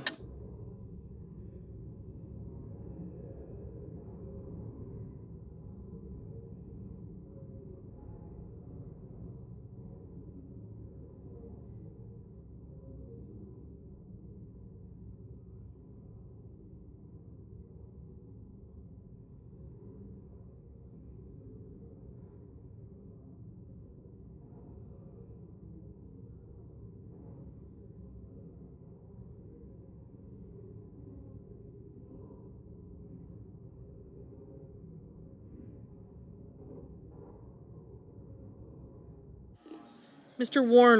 Warner, no.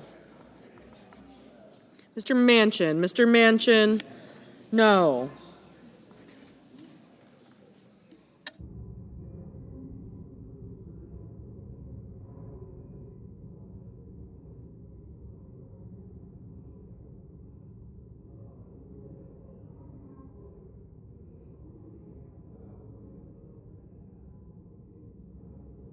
Mr. Helmy, aye.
Mr. Sullivan, no.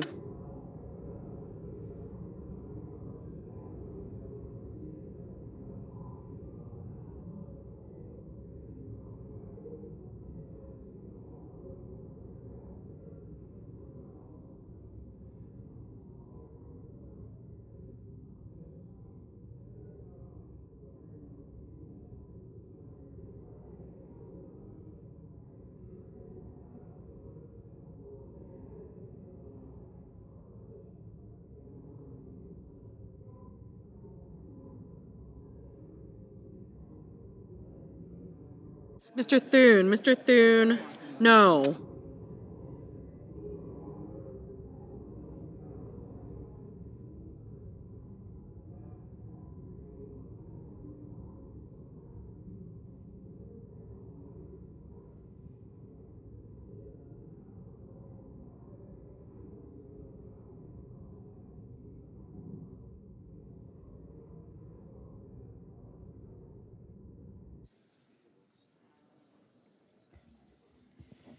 The yeas are 19, the nays are 78.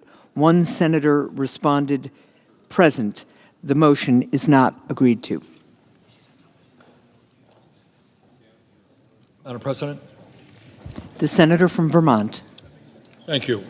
Madam President, pursuant to Section 36C of the Arms Export Control Act, I move to discharge the Committee on Foreign Relations from further consideration of S.J. Res. 115 relating to the disapproval of the proposed license amendment for the export of certain defense articles, defense services, and technical data to Israel. The clerk will report.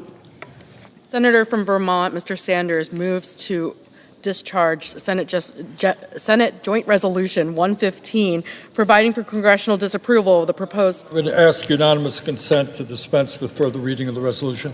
Without objection. Under the previous order, there will now be 2 minutes for debate equally divided. Thank you. 2 basic points. First one is the same point that has to be made over and over again. What we are doing is in violation of the law. U.S. weapons cannot be provided to countries who violate internationally recognized human rights or block U.S. humanitarian aid. According to all of the international humanitarian organizations on the ground in Gaza right now, that is exactly what Israel is doing. So a no vote is to allow us to continue breaking the law. Second point, this one deals with JDAMs, which are systems that make bombs more precise. And on the surface, it sounds, well, that's a good thing. You don't want... Order, please. You'd rather use smart bombs than dumb bombs, and when you do that, you save civilian lives. The problem is that what Israel has been doing is using JDAMs to target UN schools packed with displaced people, target refugee centers, and kill large numbers of innocent people. So a smart bomb does not save civilian lives when it is directly targeting civilians. I would ask for a yes vote on this resolution.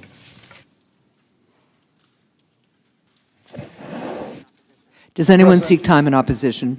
Madam President. The senator from Maryland. In opposition to the resolution, quite frankly, I'm perplexed with this one. Because as the sponsor indicated, we're talking about the guidance systems on munitions, which makes it precise. And despite what the sponsor of the resolution says, Israel targets military targets of terrorists. Yes, Hamas makes it more challenging by where they locate the targets, in hospitals and schools, etc. But without the guidance system, there's going to be greater civilian losses. So if you're concerned about humanitarian issues, I don't know how you can possibly vote for this resolution. In addition, of course, as the administration pointed out, they oppose this resolution because it would prolong the war, not shorten it, put Israel at risk, and inject wind into the sails of Iran and its proxies, just as they're facing a historic low point. and looking for a deal. I urge my colleagues to reject the resolution. The question is on the motion to discharge. Nays. Is there a sufficient second? There appears to be. The clerk will call the roll. Ms. Baldwin, Mr. Barrasso, Mr. Bennett, Mrs. Blackburn, Mr. Blumenthal, Mr. Booker, Mr. Bozeman, Mr. Braun, Mrs. Britt, Mr. Brown,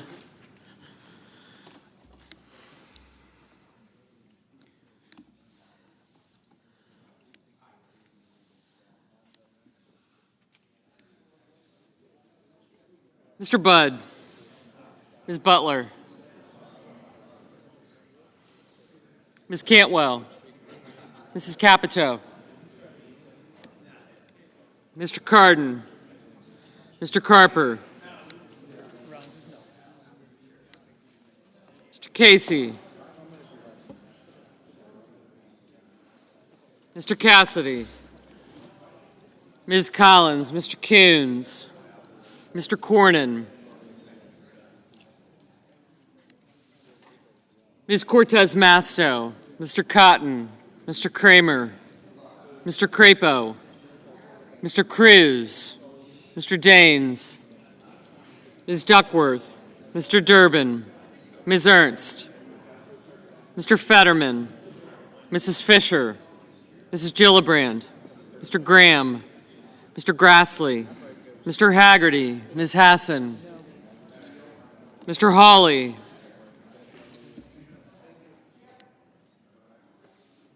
Mr. Heinrich, Mr. Helmy, Mr. Hickenlooper, Ms. Hirono, Mr. Hoven, Mrs. Hyde-Smith, Mr. Johnson, Mr. Kane, Mr. Kelly, Mr. Kennedy, Mr. King,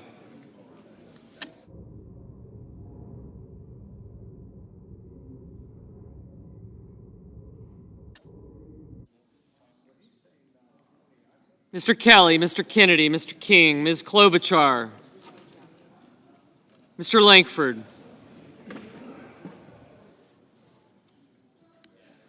Mr. Lee, Mr. Lujan, Ms. Lummis, Mr. Manchin, Mr. Markey, Mr. Marshall. Thank you.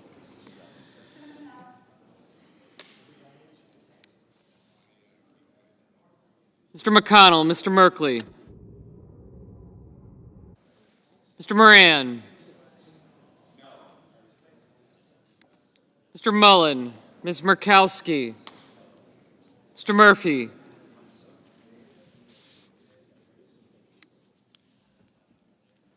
Mrs. Murray, Mr. Ossoff, Mr. Padilla,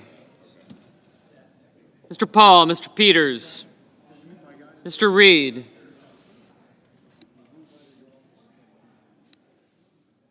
Mr. Ricketts, Mr. Risch, Mr. Romney, Ms. Rosen, Mr. Rounds, Mr. Rubio,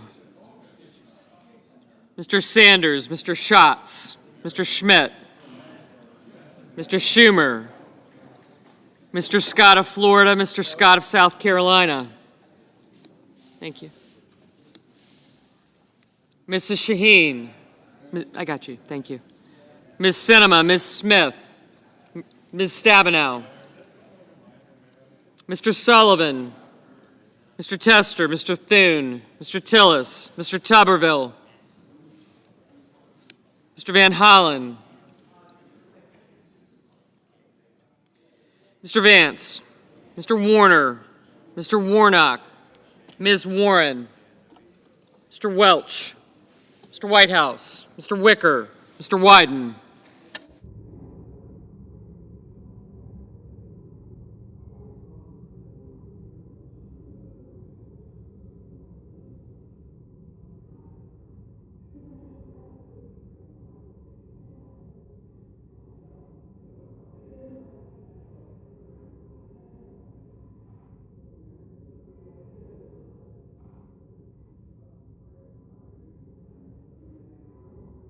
Mr. Young,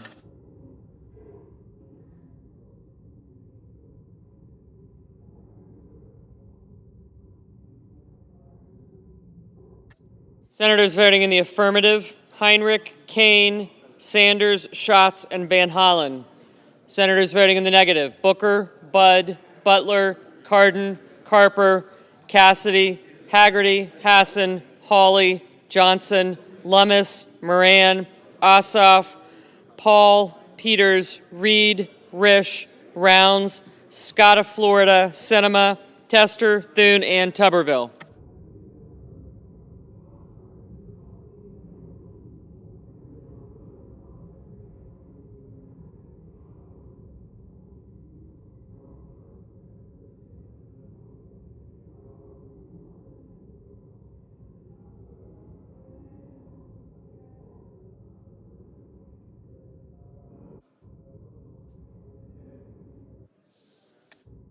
Mrs. Blackburn, no.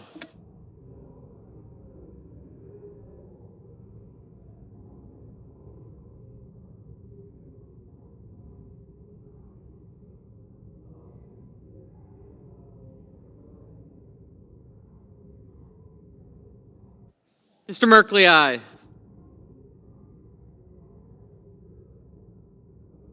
Mr. Crapo, no.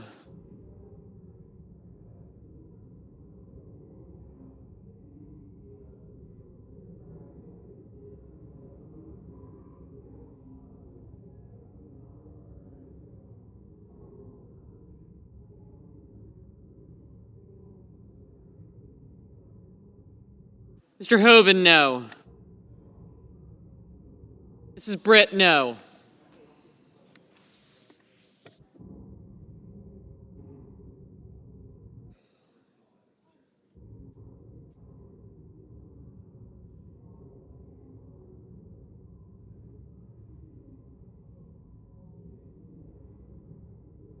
Ms. Murkowski, no.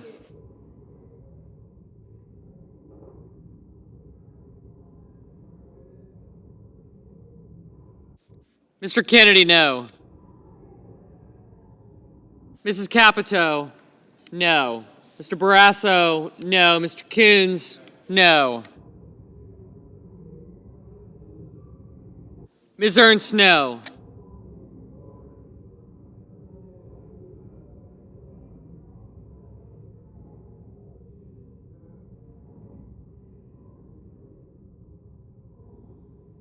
Mr. Graham, no.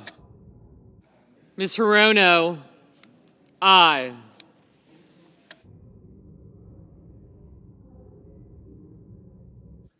Mr. Blumenthal, no.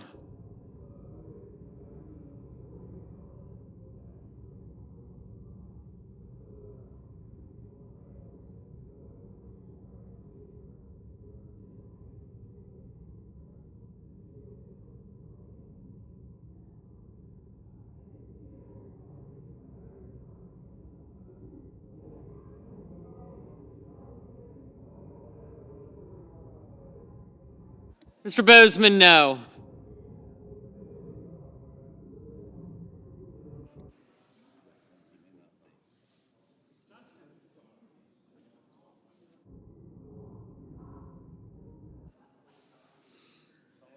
Mr. Sullivan, no. Mr. Langford, no. Mr. Tillis, no. Mr. Durbin, aye.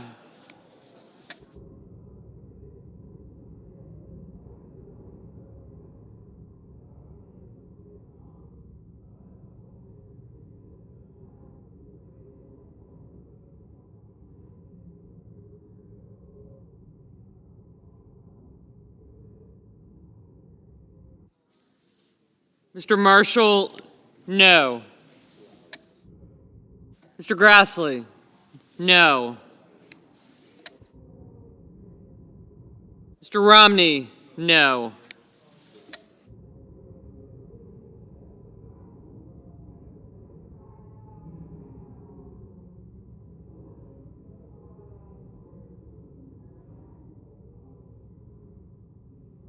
Mr. Murphy, aye.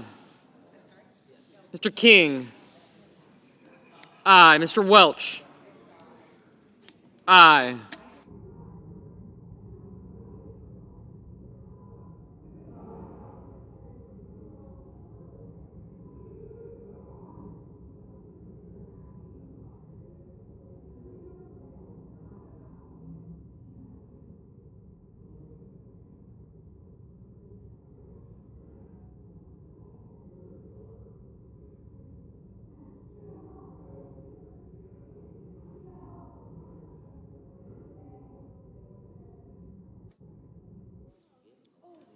Ms. Smith?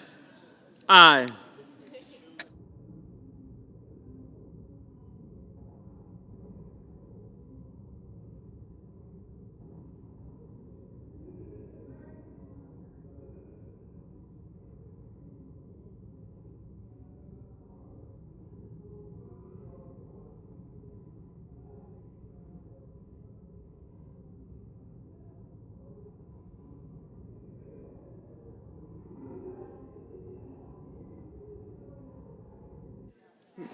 Ms. Stabenow, no.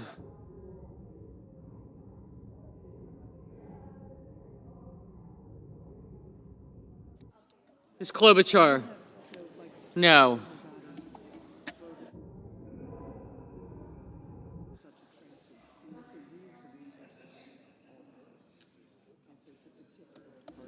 Mr. Schmidt, no.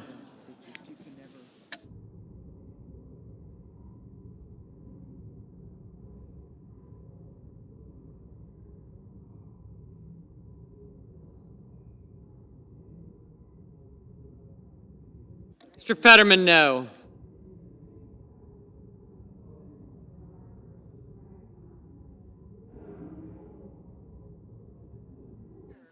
Mr. Casey?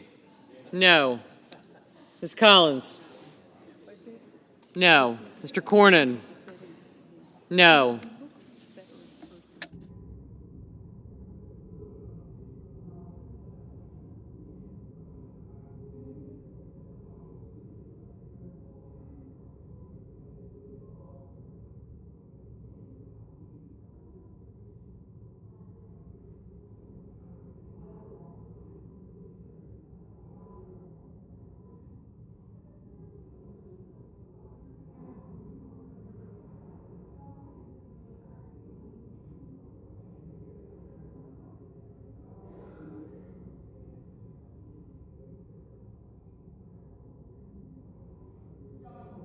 Ms. Duckworth, no.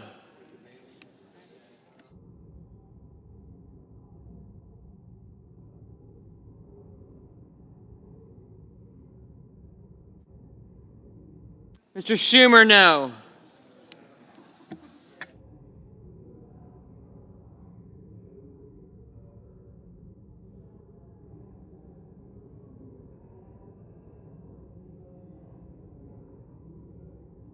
Mr. Wyden, no.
Mr. Whitehouse, no.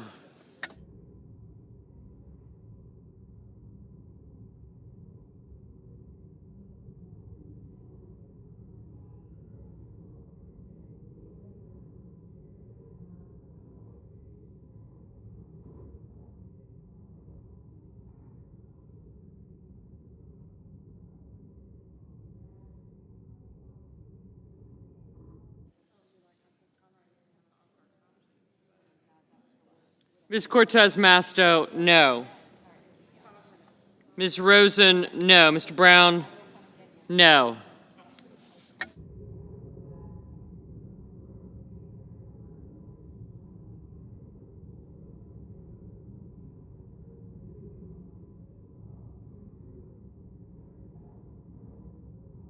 Mr. Daines, no. Ms. Cantwell, no.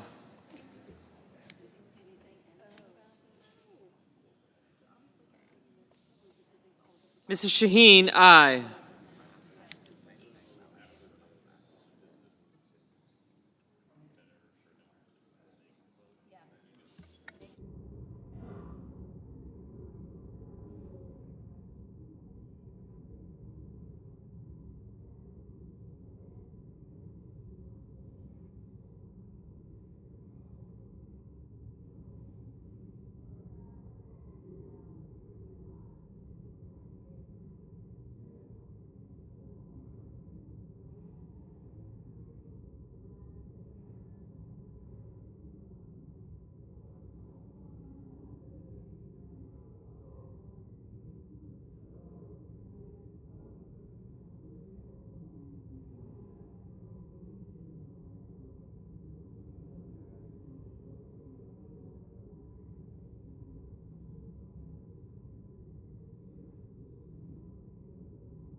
Mr. Rubio, no.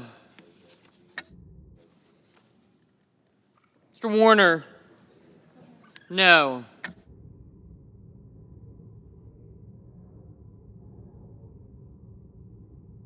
Mr. Padilla, no.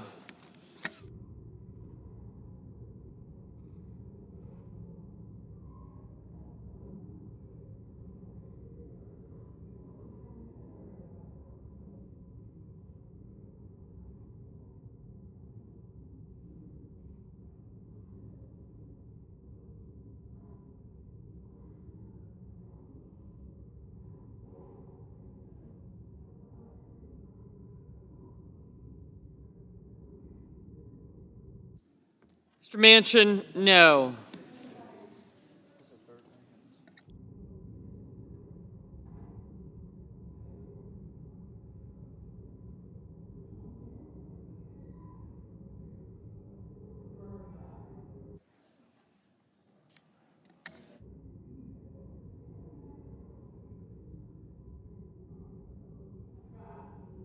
Mr. Cotton, no.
Mr. Helmy, no.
Mrs. Murray, no.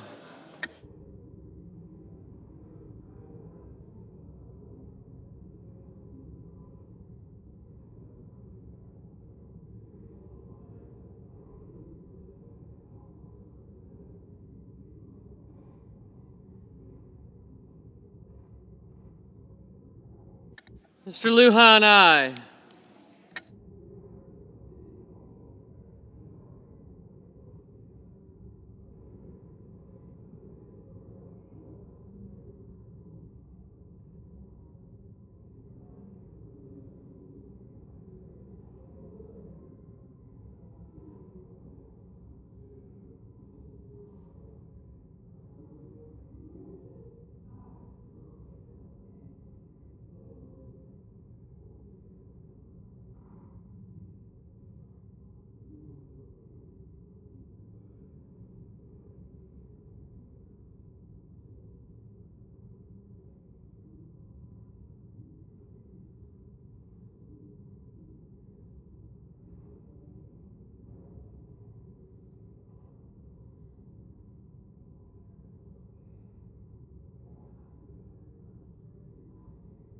Ms. Warren, aye.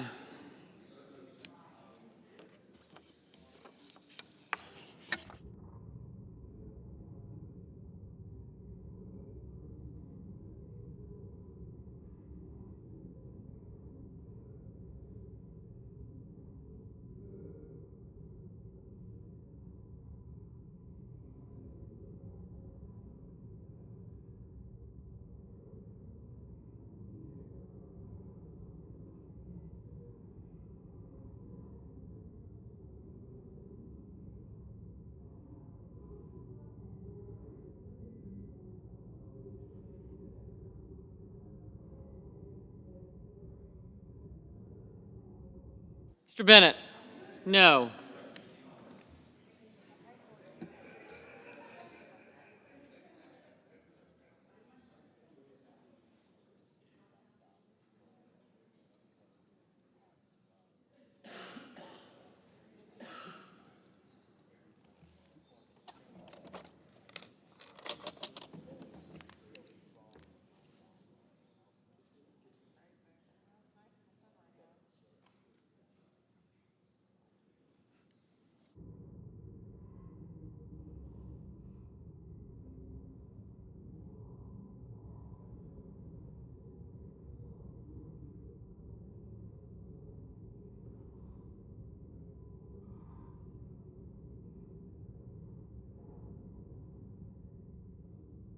Mr. Warnock, aye.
Mrs. Hyde-Smith, no.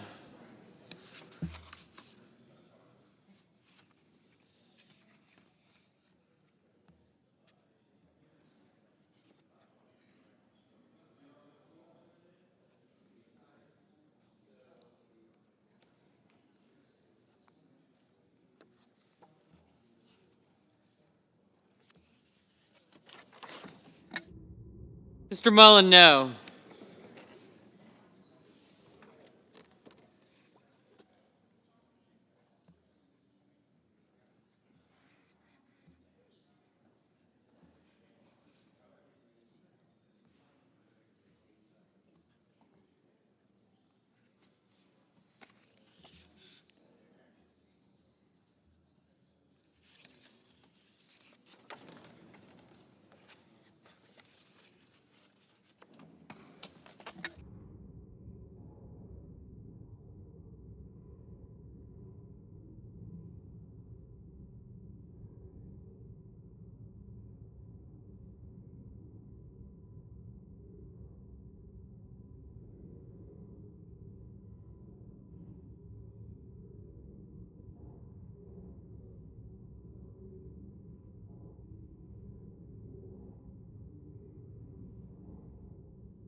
Mr. Young, no.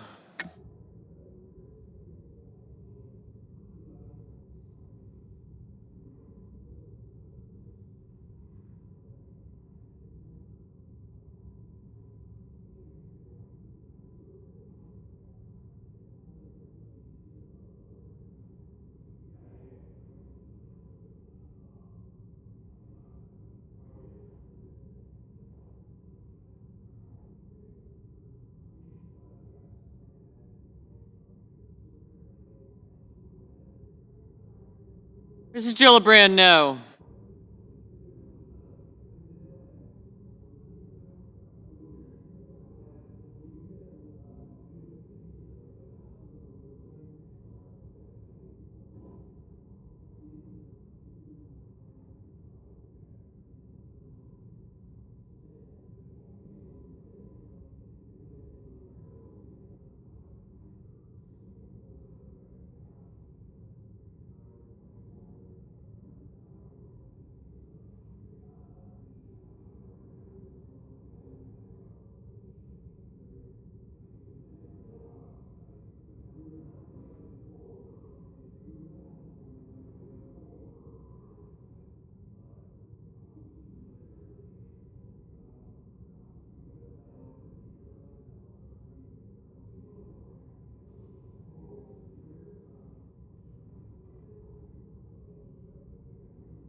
Mr. Kramer, no. Mr. Scott of South Carolina, no.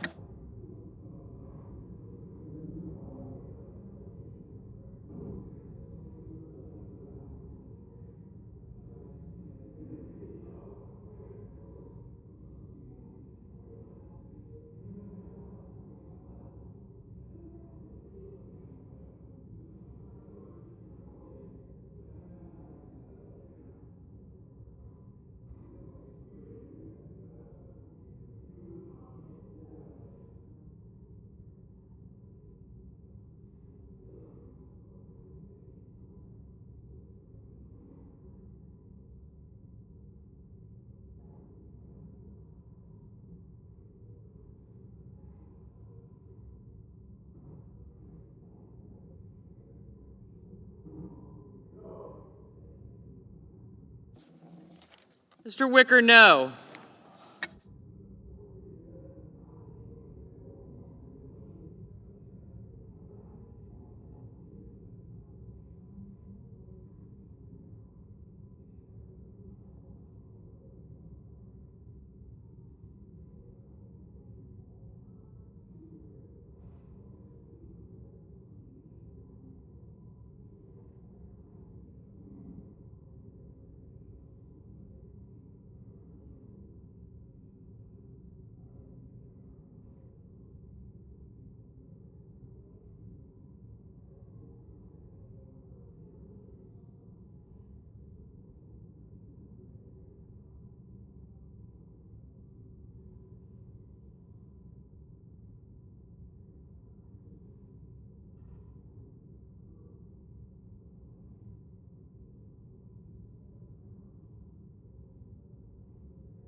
Mrs. Fisher, no.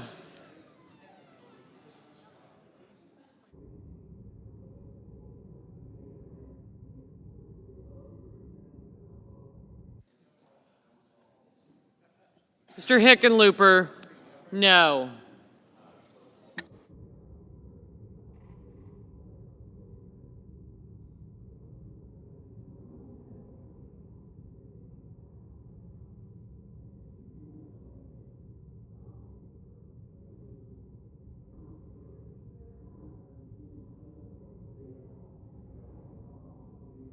Mr. Lee, no.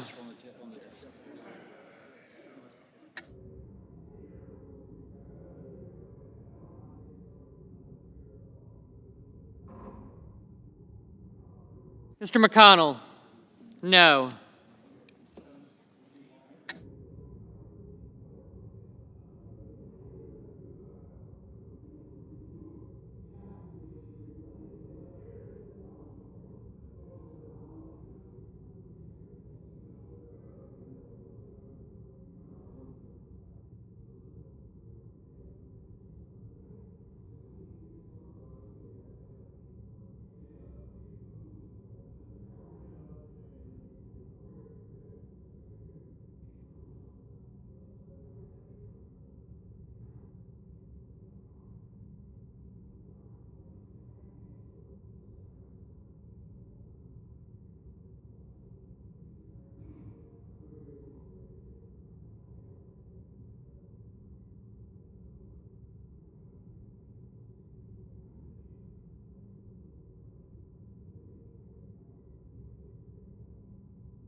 Mr. Kelly, no.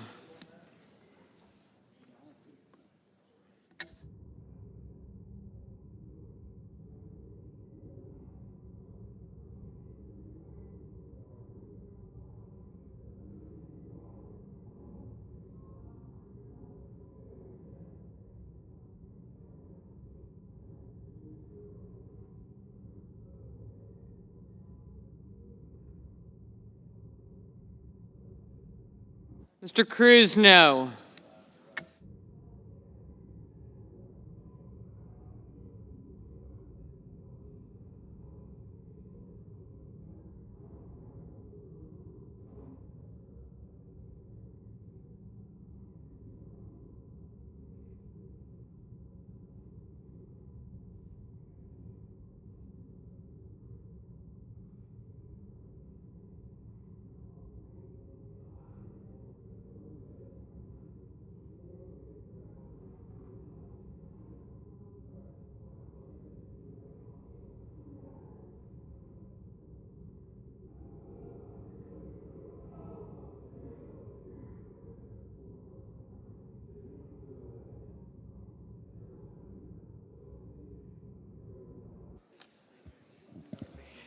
On this vote, the yeas are 17, the nays are 80.